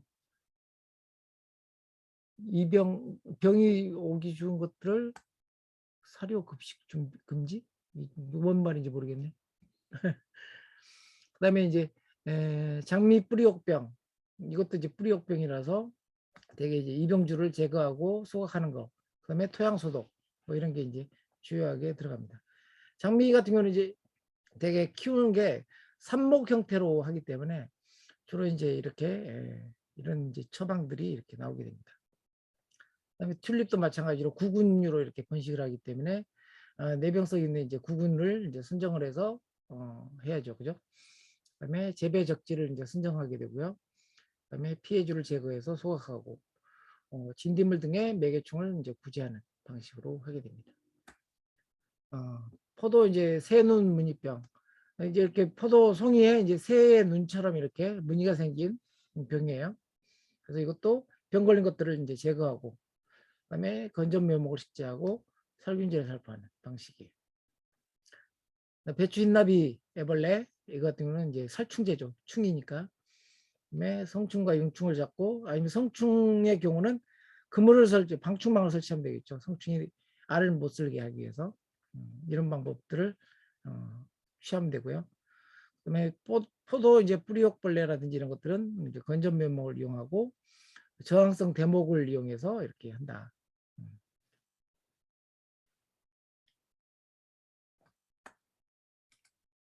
그다음에 이제 포도 유리나방, 복숭아 유리나방, 강꼭지나방 다 벌레죠, 그죠? 네. 벌레니까 살충이죠, 그죠? 살충제는 기본적으로 들어가요. 살충제 이름까지는 안 나와요. 다 이제 다 다르니까. 그리고 이제 여기 이제 뭐 유화망이라 방화망이라고 하는 것들은 이제 방어망이에요, 방어망. 망을 설치하거나 아니면 유인살충해서 이게 점등 조명 같은 경우가 이제 유인살충이죠. 예. 그래서 유인살충하게 되고 여기도 마찬가지로 유인살충 여기는 안 나오는데 유인살충이라든지 이런 것들을 넣으면 돼요. 그다음에 귤 이세리아 깍지벌레 이런 것도 천적이 여기까지는 천적이 하나도 안 나왔는데 깍지벌레 같은 경우는 이제 천적을 방사하고 그다음에 살충제 살포하고 깍지벌레류는 유인살충을 못해요. 얘네들은 거의 잘 안 날아다니거든요. 루비깍지벌레도 마찬가지로 거름병을 유발하는 병인데 월동하고 있는 알을 파괴하는 거예요. 네. 유아기에 약제 살포한다 그랬으니까 되게 이제 어, 뭐죠? 기계유제라든지 이런 것들을 통해서 살포하는 거고, 이제 성충이 됐을 때는 살충제 살포하고. 그다음에 배 가루깍지벌레는 이제 그것 마찬가지죠. 이제 2월달 되면 되게 이제 과수 농가들은 그 기계유제를 뿌리거든요. 그러니까 우리 자담 오일이라고 하죠. 자담 오일에다 황토 섞어서 이렇게 뿌리게 되는데 월동알을 파괴하는 방제예요. 그게. 근데 이게 월동알 파괴 그러면 사실은 일일이 잡아서 죽이는 것도 아니고 좀 애매하죠, 그죠? 그래서 기계유제, 과수 같은 경우는 무조건 월동 그런 그 충일 때는 무조건 이제 기계유제, 살포 이렇게 써도 돼요. 그다음에 이제 천적으로 이제 기생벌을 방사하면 거기 성충에다가 이제 알을 쓸어서 죽이게 되죠. 그다음에 최종적으로 살충제 살포. 그다음에 응애와 관련된 병들은 수관 하부에 이제 잡초를 제거하는 거예요. 과수 농가들은 이제 풀들을 짧게 좀 잘라주는 이유가 얘네들이 이제 올라오기 때문에. 그다음에 살비제 그래서 이제 그 살포하고요. 그다음에 시린지를 반복한다는 얘기는 이제 반복 방제 작용이에요. 그리고 이제 여기서 천적으로는 이제 7대 2리 응애 중에서 이제 천적이 되는 애들이 2리 응애 종류예요. 그 7례 안 써도 2리 응애 그러면 이건 천적 이런 거의 그 보통 명사 비슷하게 이렇게 알려져 있어요. 그다음에 포도 호랑 하늘소 같은 경우는 피해가지를 이제 잘라서 처리하고요. 그다음에 식입 유충을 이제 포살한다. 포살이라는 얘기는 얘네들은 이제 유인살충이 된다는 얘기예요. 그다음에 이제 살충제를 뿌리고요. 그다음에 사과나무 불안병은 이제 알코올이나 석회 유황 합제를 바른다. 그래서 사과나무 불안병은 이제 지금 이제 유기농에서는 금지되긴 했는데 그 석회 유황 하고 또 이름이 갑자기 생각이 안 나는데 그 석회 유황합제를 기본적으로 쓰고요. 그리고 가지를 자를 때는 그루터기를 스카우 그루터기를 하지 말고 바짝 자르고 도포제를 그루터기를 바짝 자르고 도포제를 발라준다. 그러니까 상처 부위를 전지 이후에 그 상처 부위를 소독한다는 얘기예요. 그래서 상처 부위를 통해서 감염이 이루어지지 않게 한다. 사과나 이제 배나 마찬가지로 전지할 때 이제 기본적으로 바르는 거 있잖아요.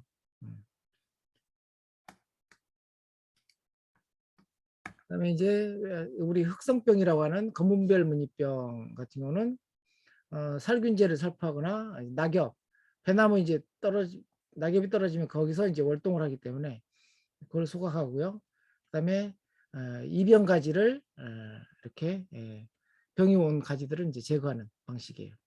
그래서 주로는 이제 낙엽 소각이 굉장히 중요한 낙엽이라든지 전지 작업한 그런 가지들을 깨끗하게 소각하는 게 흑성병의 예방 방법이고요. 반면에 이제 적성병은 이게 주변에 중간 기주식물인 향나무를 없애는 게 굉장히 중요해요. 네. 이게 핵심이에요. 그래서 중간에 산에 산비탈에다 되게 심게 되잖아요. 그때 이제 그 주변에 향나무 종류가 없는지 봐서 그런 것들을 다 없애주는 게 굉장히 필요하고요. 그다음에 비 온 다음에는 반드시 약재를 살포하는 거. 비 오기 전이나 또는 비 온 후에 정확하게 이제 살포를 해야 돼요. 그리고 되게 이제 습도라든지 이런 거 계산해서 살포했는데도 불구하고 비는 안 오지만 습도가 높으면 그래도 또 살포를 해야 돼요. 그래서 이제 적성병은 굉장히 그 약재 살포가 굉장히 많은 약재 살포를 많이 해야 되는 그런 병해이기도 합니다. 많이 보셨을 거예요. 배나무 보면 이렇게 빨간 점이 이렇게 박혀 있는 거.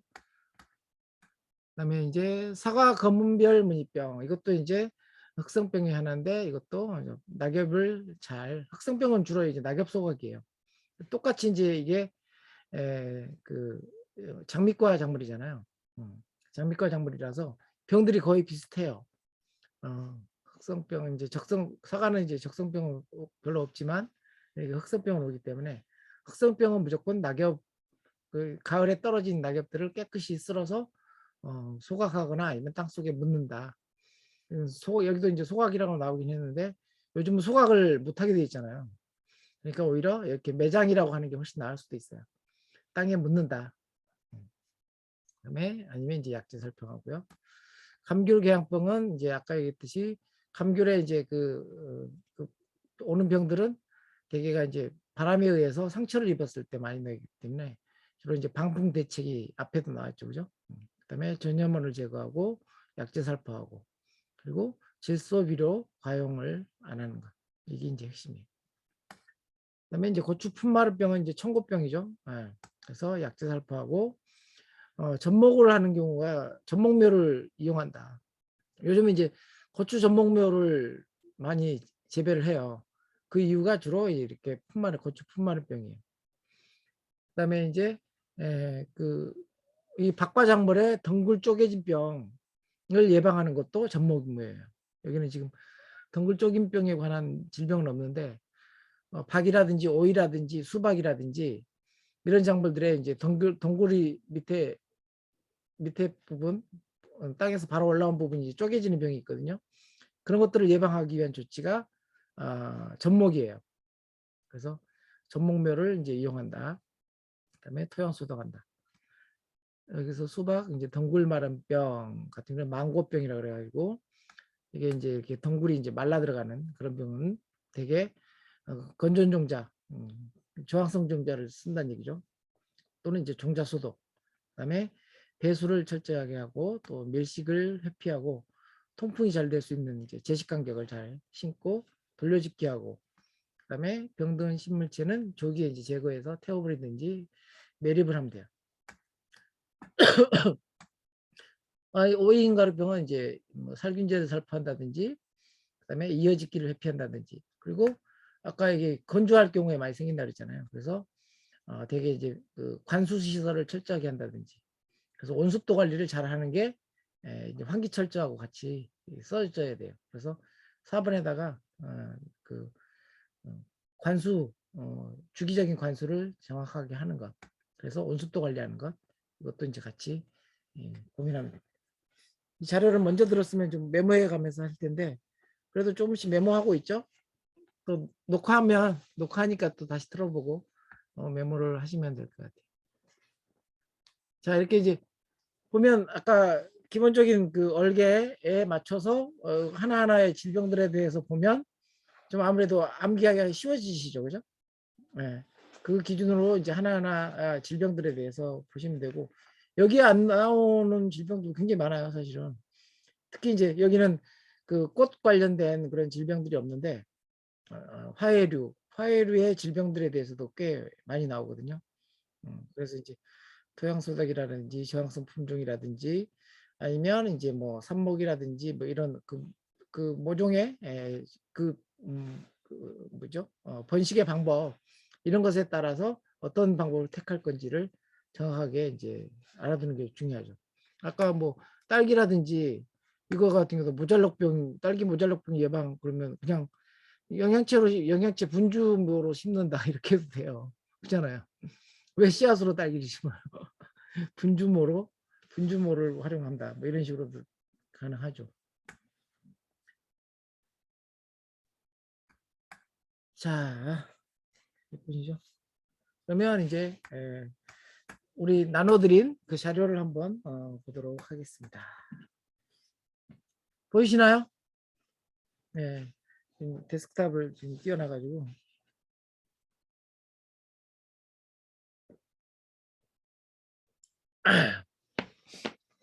육묘 육묘 장소와 자재 준비예요. 그러니까 보면 이건 옛날에는 다 실습을 했거든요. 그죠? 이 자재를 주고 이거 가지고 지금 육묘할 장소들을 한번 만들어 봐라 라고 하는 거예요. 그래서 이제 처음에 상토 모판 흙을 이제 소독하는 방법. 그래서 되게 이제 약재 이름하고 그다음에 약재에 이제 주는 양을 선정을 해서 이렇게 하게 되는데 보시면 이렇게 이제 먼저 일학 만들기에서부터 하고 그다음에 심는 간격별로 작물별로 심는 간격이 다 다를 거 아니에요, 그죠? 심는 간격을 선택해서 구멍을 내고 거기에다가 약재를 넣어요. 그래서 이제 클로로피클린을 5ml씩 넣고 구멍을 흙으로 막는다. 그리고 비닐을 덮어 밀폐하고 10일 경과 후에 비닐을 제거한다. 그리고 소독 후에는 7일에서 10일간 방치해서 여기 약재가 남아있으면 안 되니까 약재를 배출시킨다. 옛날에는 이걸 이제 하나하나 일항을 만들어가면서 하나하나 이제 만들었어요. 근데 이제는 이걸 말로 설명해야 되는 거예요. 그죠? 그러니까 1번, 2번, 3번, 4번 소독 후 7에서 12일간 방치해서 가스를 완전 배출시켜 약해를 예방한다. 5번 이렇게 이제 순서대로 써야 돼요. 말로 써야 되는 거죠. 그죠? 아니면 이제 이렇게 단답형으로 물어볼 수도 있어요. 밑에 상토 소독법의 종류를 쓰시오. 그러면 물리적인 방법, 화학적 방법. 물리적인 방법으로는 소토법, 토양을 태우는 거예요. 네. 소토라 그래서 아예 그냥 진짜 불로 지지는 게 아니라 대개는 이제 미강이라든지 이런 것을 두툼하게 깔고 거기다 이제 미생물을 넣어서 그 발효열을 통해서 이제 그 토양을 소독하는 거죠. 그다음에 이제 증기소독법은 뜨거운 이제 증기를 이렇게 내는 그런 기계를 이용해서 소독하는 거고요. 그다음에 화학적 방법은 여기 위에 있는 그림대로 사용하는 약재가 이제 클로로피크린을 쓸 수도 있고 메틸 브로마이드를 쓸 수도 있다라고 하는 방법이에요. 그래서 약품 소독의 이제 장점을 보면 간편하고 경제적이면서 장소에 제약이 없다. 단점은 당연히 이제 토양 미생물이 섬멸하고 또 가스가 발생할 수 있고 약해가 발생할 수 있는 위험이 있다. 여기서 가스 발생을 하지 마시고요. 왜냐하면 이제 이게 약품에서 가스가 발생하지는 않거든요. 그래서 약해라고 쓰시면 돼요. 토양 가스 발생은 무리한 답변 같아요. 그래서 그다음에 이제 두 번째 실습은 터널 만들기예요. 네. 터널 만들기도 이제 1항 먼저 만들고, 그래서 몇 미터 몇 미터 이렇게 이제 면적을 이제 정하면 그 위에다가 이제 철사 활대를 꽂고 거기에다가 이제 비닐 씌우고 뭐 이런 거, 이런 게 실습 순서예요. 그래서 이제 일단은 1항 만들고, 그다음에 이제 멀칭을 하죠. 먼저 멀칭을 하고, 그다음에 이제 활대를 꽂아서 이렇게 비닐을 씌우는 방식이에요. 모종 심기까지도 이제 예전에는 했었는데, 모종 심는 거 이렇게 말로 다 설명을 해야 되니까 이렇게 이제 보시면 됩니다.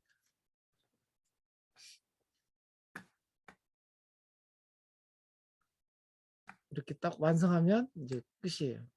그래서 이것도 이제 말로 설명하게 되면, 이제 여기 필답형 예시를 보면 온실 설치 장소의 구비 조건을 쓰시오. 이건 우리가 농사 짓기 좋은 데가 어디냐 이런 얘기죠. 그죠? 통풍이 양호하고 강선 투과가 좋은 것. 적당한 건습, 습도와 수질이 좋고 이제 수량이 풍부한 것. 그리고 적합한 토지를 선택할 것. 누구나 할 수 있는 얘기죠. 그죠? 그다음에 이제 온실의 설치 방향과 그 이유를 쓰시오. 그래서 남북 방향으로 지었느냐, 동서형으로 지었느냐에 따라서 그 이제 장단점이 다 다르죠. 그런 것들도 물어볼 수가 있죠. 그다음에 이제 종자 검사. 그래서 이제 종자 순도 검사. 옛날에는 이제 종자를 샘플로 줘요. 이제 그 뭐야, 이상한 종자들하고 벽시 종자 순도 검사하는데 막 보리씨가 들어있고 그래요. 그러면 이제 보리씨 하나하나 골라내고 그 비율을 이제 계산해서 제출하면 돼요. 그러니까 사람들이 일반적으로 이제 벽시하고 보리씨를 겉보리면 또 구분하지 못하는 사람들이 많거든요. 거기다가 뭐 배추씨라든지 같이 이렇게 넣어요. 그러면 이제 배추씨라든지 아니면 잡초씨앗이라든지 뭐 이런 것들을 같이 넣어서 검사하는 거예요. 그래서 항상 분모는 전체 종자 무게, 분모는 항상 전체 종자 무게가 되는 거고, 질문 계산하라는 게 분자로 들어가죠. 그죠? 질문이 분자로 들어가고 전체 종자 무게는 무조건 분모로 들어간다. 그래서 백분율 계산하면 됩니다. 그래서 아마 이건 이제 숫자를 줄 거예요. 여기 이제 보면 문제가 나오죠. 여기 전체 종자 무게가 10.35g이고 그다음에 순종자의 무게가 8.3g이다.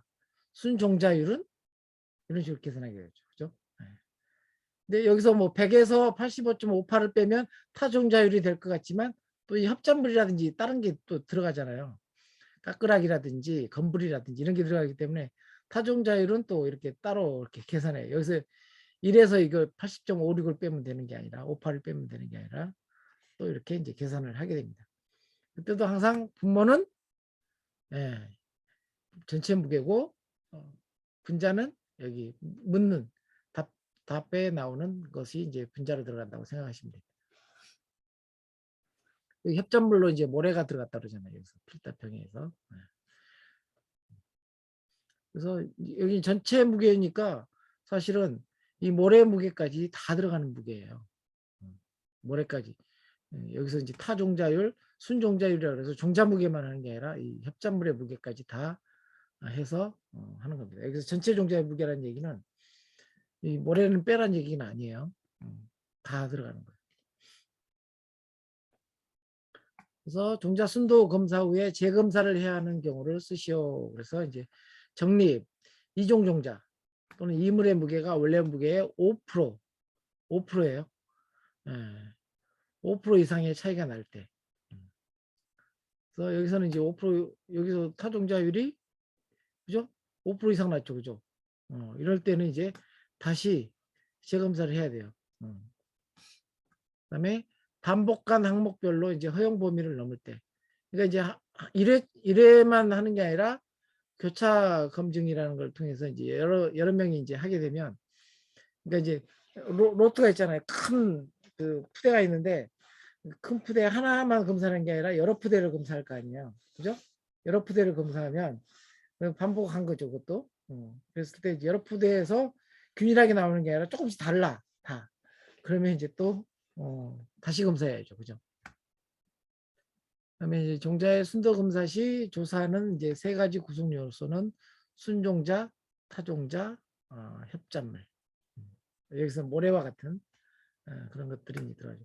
또는 이제 건불이라든지 아니면 까끌하기라든지 뭐 이런 것들도 따로 섞여 있을 때 완결하든지 이런 것들도 이제 협잡물에 들어가겠죠. 그다음에 이제 종자 활력 검사에서 우리가 테트로 졸륨 법을 배웠죠, 그죠? 활력 검사. 대표적으로 이제 가장 시험에도 많이 나왔고 하는 방법이 테트라졸륨법인데, 그래서 이제 여기서 종자 활력률을 신속하고 균일한 발화를 위한 잠재력으로 포장 상태에서도 정상적인 유묘로서 발육이 될 종자의 특성을 이제 말하는 거고요. 포장의 이제 발화율을 이제 결정하는 요소이기 때문에 여기서 종자의 호흡의 결과로 발생하는 호흡을 하는 종자인지 안 하는 종자인지를 알려내는 게 이 테트라졸륨법이라고 보시면 돼요. 그래서 여기서 호흡의 결과로 발생하는 탈수소 효소와 테트라졸륨이 결합하면 붉은색이 되는 것을 이용하는 거예요. 무슨 색이라고? 붉은색. 얘네들이 호흡을 하면 이 용액을 넣으면 얘네들이 다 붉은색으로 바뀌는 거예요. 그래서 보면 배접 부분보다는 배 부분이, 배가 있는 아래 뾰족한 부분이 빨갛게 염색이 되죠. 그런 것에서 이제 하는 거고요. 이것도 마찬가지로 활용률을 계산하려면 전체 종자수 중에서 이렇게 빨갛게 염색되어 나오는 종자의 수, 활력 종자의 수를 100분의 1로 계산을 하는 겁니다. 그래서 이제 종자 수를 이렇게 계산하는 것을 이렇게 실습하는 모습을 보여주고 있어요.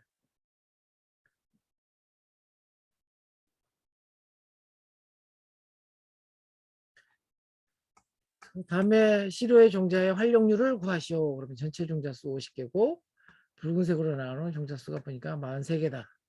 그러면 이제 86% 이렇게 해서 여기 보면 이제 여기 노란색으로 아직도 남아 있는 게 있고 붉은색으로 염색된 게 이렇게 있죠.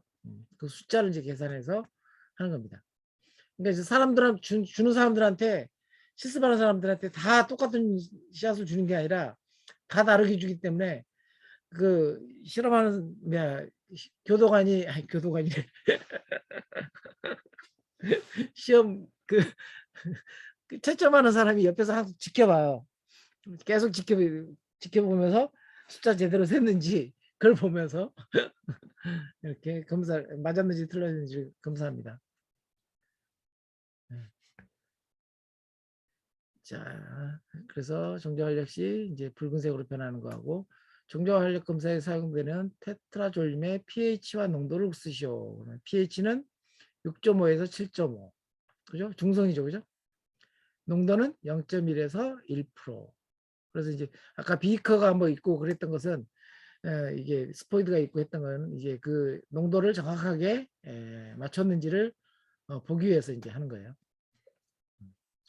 그래서 테트라졸륨 검사는 종자의 호흡 여부로 배의 생사 조직을 구별하는데, 종자 호흡의 결과로 발생하는 탈수소 효소와 테트라졸륨 용액이 결합하여 붉은색이 되는 것을 이용한다.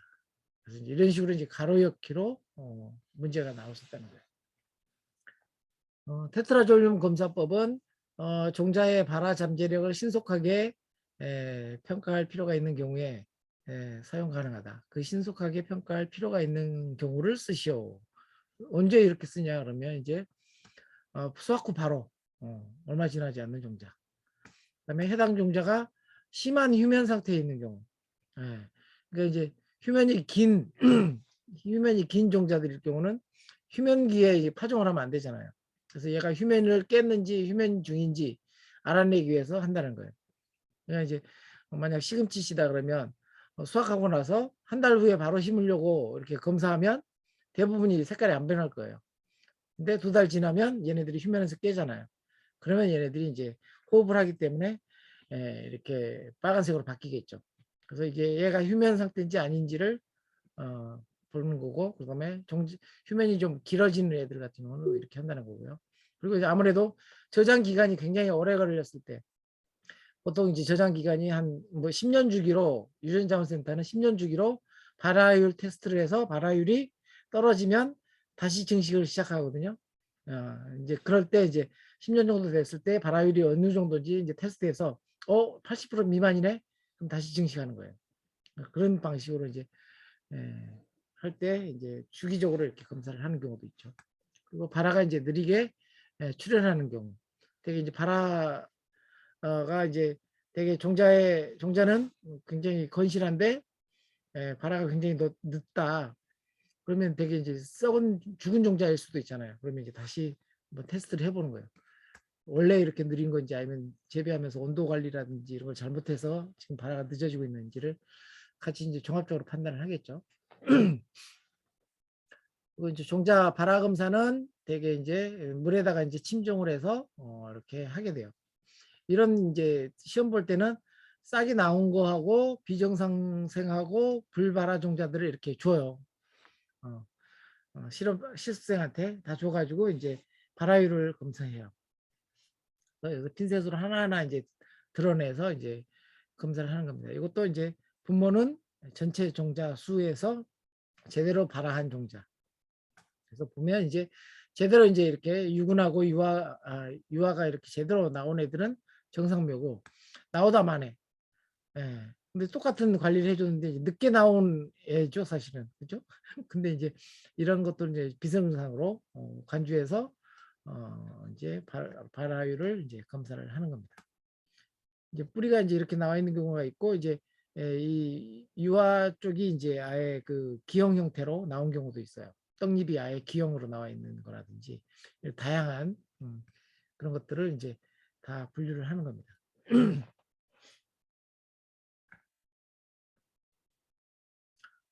그래서 여기 보면 이제 핀셋으로 하나하나 이제 드러내고 있죠, 그죠? 하나하나 이제 배열한 다음에 숫자를 이제 헤아리는 거예요. 그래서 이쪽이 이제 정상묘고 이게 이제 그 비정상묘죠. 그래서 한 번 반복하고 두 번 반복해서 되게 이렇게 발화율을 이제 계산합니다. 발화의 결과를 표시하는 방법을 쓰시오. 그러면 정상묘, 비정상묘, 불발화 종자 이 세 가지로 이제 표에다가 이제 그려놓고 이게 몇 개인지 이렇게 여기 나왔던 엑셀표처럼 이렇게 이제 계산을 적어놓고 이제 계산을 하게 됩니다. 그다음에 종자의 발화 검사를 위한 국제적인 표준을 마련하는 국제적인 기구는 무엇인지 쓰시오. 그러면 국제종자검정협회, 국제종자검정협회. 그리고 이제 그런 이제 자격을 갖춘 사람들은 민간 자격증 뭐가 있어요? 종자관리사, 그죠? 여러분 이제 기능사 따고 기사 따고 그 이후에 딸 수 있는 게 이제 종자관리사예요. 종자파종. 그래서 이제 벽시를 파종할 때 벽시 모판 만드는 방법을 또 이제 이렇게 하고 있습니다. 벽시 파종. 그래서 이렇게 모판에다가 전체적으로 이런 이제 기계를 다 줘요. 여기 보면은 이게 이제 고르게가 있는데 고르게에 보면 이렇게 움푹 여기 턱이 있어요. 고르게에 턱이 있어가지고 이 턱에 맞춰요. 양쪽 끝을 턱에 맞춰서 상토를 올린 다음에 슉 밀고 가면 고르게 이제 흙이 이제 펼쳐지게 되죠. 고르게 펼쳐져요. 그러면 이 높이만큼 한 5분의 1 정도 전체 양에서 5분의 1 정도 흙이 쌓이는 거예요. 그런 다음에 누름판으로 이 사이즈에 딱 맞춰서 나와요. 안에 들어가게 누름판으로 살살 눌러주고 그런 다음에 물을 뿌려요. 이 모를 만드는 순서예요. 그래서 물방울이 간다라는 이제 물뿌리기를 통해서 이렇게 물을 충분히 줍니다. 뒤에 나오는 이제 저면 간성하는 방법하고 달라요. 우리 염태희 씨는 이제 논두레를 했으니까 이건 많이 해봤죠, 그죠? 이런 식으로 이제 물을 골고루 뿌려준 다음에 위에다가 이제 벽시를 뿌리게 됩니다. 보통 이제 파종기를 요즘은 이제 자동으로 파종기가 있긴 하지만 대개는 이제 손으로 해요. 그래서 씨앗이 어느 정도 좀 잘거나 그러지 않기 때문에 손으로 컨트롤할 수 있기 때문에 손으로 이렇게 좀 골고루 이렇게 파종을 하고요. 그다음에 이게 위에다 이제 흙을 덮어줘야 되는데 흙을 덮는데 이제 흙이 한 군데로 쏠리지 않게, 그리고 또 한 군데다 이렇게 쌓아놓고 여기서처럼 이렇게 고루개로 이렇게 할 수가 없어요. 네. 그래서 대개는 이제 채를 통해서 골고루 뿌려서 3cm에서 5cm 두께로 이렇게 복토를 합니다. 네. 그 이후에 또 물을 주기도 해요. 근데 안 줘도 돼요. 이미 이제 밑에 이렇게 물이 많이 들어갔기 때문에. 네. 그래서 이제 벽실을 파종을 해요. 예시를 보면 어떤 작물의 파종기를 지배하는 어떤 작물의 파종기를 지배하는 요인은 무엇인지 쓰시오. 그래서 작물 및 품종의 종류, 재배 지역 및 작부 체계, 기상 및 토양 조건, 종자의 출하기 및 시장 가격. 예, 이게 이런 게 이제 실습하고는 무관하게 우리 그 일기 1차 필기 시험에 나왔던 그런 이제 내용들을 그래서 이제 언급하고 있고요. 그다음에 이제 파종용 토양의 이제 기본 조건을 쓰시오. 그래서 대개는 이제 그 토양이 이제 물리적인 게 통기성, 배수성, 보수성이에요. 예. 여기에 이제 하나 더 넣자면 이제 보비력을 넣기도 해요. 근데 이제 육묘하기 위한 거잖아요. 육묘용. 육묘용은 보비력이 그렇게 중요하진 않죠. 그죠? 통기성, 배수성, 보수성. 배수성하고 보수성은 서로 상반되는 얘기죠. 그죠? 그다음에 통기는 당연히 산소가 들어가야 되니까. 그다음에 이제 잡초 종자가 없어야 되고요. 병충해가 없기 위해서는 이제 종자 소독을 해야 되고요. 그다음에 토양의 산도가 알맞아야 된다. 그래서 이제 보통 원예용 작물들은 pH가 6.5에서 7, 이 정도로 이제 맞춰진다고 한다면 이 그 벽시 종자 이런 벽시 종자들은 pH가 5.5에서 6.5, 그래서 약산성 정도의 토양을 갖춰야 돼요. 그래서 원예용 상토하고 수도장용 상토가 서로 다른 산도가 다른 모습을 하고 있죠. 종자의 파종 방법을 크게 이제 세 가지로 구분하면 흩어뿌림, 줄뿌림, 전뿌림, 그죠? 그래서 이제 흩어뿌림은 이게 이제 씨앗이 작은 정도예요. 아주 작은 애들, 미세 종자에서부터 뭐 이런 애들, 그리고 포장 전면에 종자를 흩어뿌리는 방법이죠. 우리 이제 벽씨라든지 그다음에 이제 고추씨를 이식하기 전에 미리 뿌리는 방법들은 되게 이제 산파를 했다가 나중에 이식을 하죠. 이런 게 이제 산파고요. 조파는 이제 줄뿌림. 예. 그래서 이제 뿌림고를 만들고 종자를 줄지어 뿌리는 방법으로 이제 통광이 좋고 관리 작업이 이제 편리한. 왜냐하면 이제 이게 파종기에다 뿌리는 게 아니라 봄밭에다 바로 뿌리기 때문에 잡초하고 구분하기가 쉽죠. 그다음에 전파는 이제 아주 큰 종자들, 아주 굵은 종자들은 일정한 간격을 두고 종자를 몇 개씩 띄엄띄엄 파종하는 방법으로 노력은 많이 들지만 이제 건실하고 균일한 생육을 한다. 요즘에 이제 전뿌림은 이제 기계화가 돼 있죠. 파종기가 있어가지고 전뿌림은 비교적 이제 기계화돼 있고 줄뿌림은 거의 요즘은 이제 잘 안 하는 대파라든지 부추라든지 일부 작물을 빼고는 줄뿌림은 좀 찾아보기 좀 힘든 상황이죠. 그다음에 이제 종자의 굵기에 따른 파종법으로는 이제 대립 종자들은 전파, 그죠? 보통 종자는 조파, 미세 종자는 흩어뿌림, 산파 이렇게 쓴다. 그리고 이제 파종량 계산 공식을 쓰시오. 파종량을 계산하는 공식이 있어요. 되게 이제 우리 옛날 전통 방법으로는 말이라고 하는 게 있어요. 한 돼, 한 말 이런 개념으로 파종량을 계산을 했어요. 그래서 이제 한 말이라는 얘기가 한말지기예요. 한말지기. 그러니까 한마지기 200평 또는 300평에다가 뿌릴 수 있는 종자의 양이 한 말이에요. 근데 여기서는 이제 과학적으로 1g당 종자 입수, 순도, 발화율, 육묘율을 이제 분모로 해서 파종 면적 그리고 면적당 남길 묘의 수를 곱해서 이렇게 이제 파종량을 정하게 됩니다. 여기서 이제 1g당 종자가 천립중이니 뭐 이런 것처럼 1g당 종자의 알수를 계산하고 순도는 그죠? 이게 이제 아까 우리 계산했죠. 순도 계산, 순도 계산하고 그다음에 발화율 계산하고 그다음에 육묘율을 계산하는 거예요. 그러니까 이제 발화율은 이제 발화되는 정도고 육묘율은 육묘에서 생존하는 율이 되겠죠. 예. 그렇게 해서 이제 분모를 정하고 분자는 이제 면적, 면적 안에 얼마 간격으로 이렇게 심을 건지에 대한 것들을 종합적으로 계산해서 파종 면적을 뽑은 다음에 이제 그람을 이제 계산하는 겁니다. 자, 어떤 작물의 이제 파종량을 결정하는 요인은 무엇인지 쓰시오. 그러면 이제 기후, 토질, 비료, 그다음에 종자의 발화력, 파종기, 파종 시기예요. 이건 파종 기계를 얘기하는 게 아니라 파종 시기, 그다음에 재배 조건, 뭐 이런 것들을 이제 주로 다룹니다. 그다음에 이제 미세종자 파종, 우리 동영상으로 우리 최북희 선생님이 올렸던 내용이긴 한데, 예. 보통 이제 재료를 이렇게 이제 왕모래하고 미세모래가 있는데, 왕모래를 우리가 구해서 양파망에다 채를 치면 돼요. 그러면 채 밑으로 나오는 게 이제 미세모래죠. 예. 그래서 먼저 5분의 1 정도 채우고, 그다음에 상토를 5분의 4까지 채우고, 그다음에 이제 미세모래하고 이 미세종자를 섞어서 고루 뿌리는 거예요.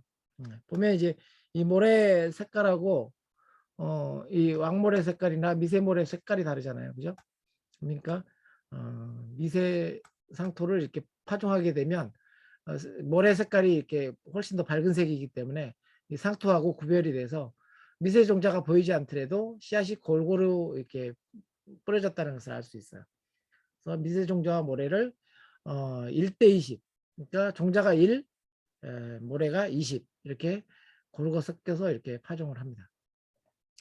그런 다음에 이제 저면 관수를 하게 되는데 큰 다라이에다가 이 삽목판이 잠길 정도 들어갈 정도의 다라이에다가 밑에 이제 물을 받고 위에서 뿌리게 되면 씨앗이 이제 쓸려다니면서 겹쳐지죠.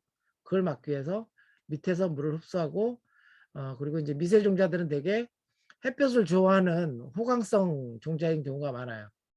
그래서 대개 이렇게 밝은색 신문지로 덮어서 햇빛도 들어가면서 여기에 이제 저면과 관수한 물들이 쉽게 마르지 않는 완충작용을 하는 목적으로 이 신문지로 덮어주게 됩니다. 그래서 밑으로 흐르는 관수법이고요. 그리고 이제 이게 새싹이 나올 때까지는 이게 이제 이 안에서 물이 돌기 때문에 따로 물을 안 줘도 돼요. 워낙 오래 걸리면 다시 또 이제 저면 관수를 하겠지만 그렇지 않으면 따로 물을 주지 않습니다. 일주일 정도면 싹이 나오니까 일주일 정도는 관리가 되죠.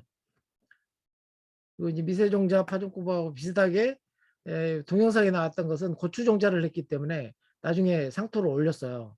근데 미세종자는 이게 이제 햇빛을 좋아하는 호광성 인도가 많아서 위에다가 흙을 안 올려요. 씨앗 파종하고 끝이에요.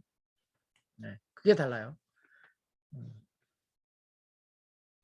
미세종자 파종 시 저면관수를 하는 이유와 방법을 쓰시오. 이유는 관수 시 종자가 한쪽으로 쏠리는 것을 방지한다.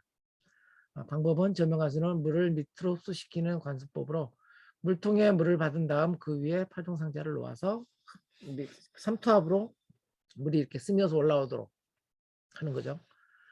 미세종자 파종 시 파종상자에 망을 까는 이유를 쓰시오. 육묘상자의 구멍이 크기 때문에 모래나 상토가 빠져나가는 것을 방지하기 위함이다. 미세종자의 복토 방법에 대해 쓰시오. 미세종자는 복토를 하지 않거나 가볍게 눌러주고 신문지로 덮어 햇볕과 습도를 조절한다. 이런 식으로 설명이 나왔습니다. 자, 오늘은 여기까지 할까요? 예, 58분입니다. 일단은 좀 그 자료 올려드릴 테니까 한번 보시고 공부하시고요. 다음 시간에는 매주 우리 화요일 날 할 거예요. 예, 저번에는 이제 2번 했는데 그래서 일주일에 한 번씩 하고 그다음에 사실은 뭐 실습 안 해봐도 되겠죠, 그죠? 말이 사진이 워낙 잘 나와 있어서 그리고 필요하면 제가 어디 있는지 찾아서 동영상을 찾아보고 없으면 제가 직접 찍어서 이렇게 한번 보여드리고요. 네. 다음 부분은 이제 번식법하고 뭐 종자감별 그리고 이제 몇 가지 이제 남아있는 부분들은 이제 다음 시간에 하도록 하겠습니다. 혹시 채팅에 뭐가 올라와 있나요? 수고하셨습니다. 예, 10분 남았습니다. 10분 남았다고. 쉽지 않네요. 예, 영상 마치겠습니다. 예, 수고하셨습니다. 수고 많으셨습니다. 수고하셨습니다.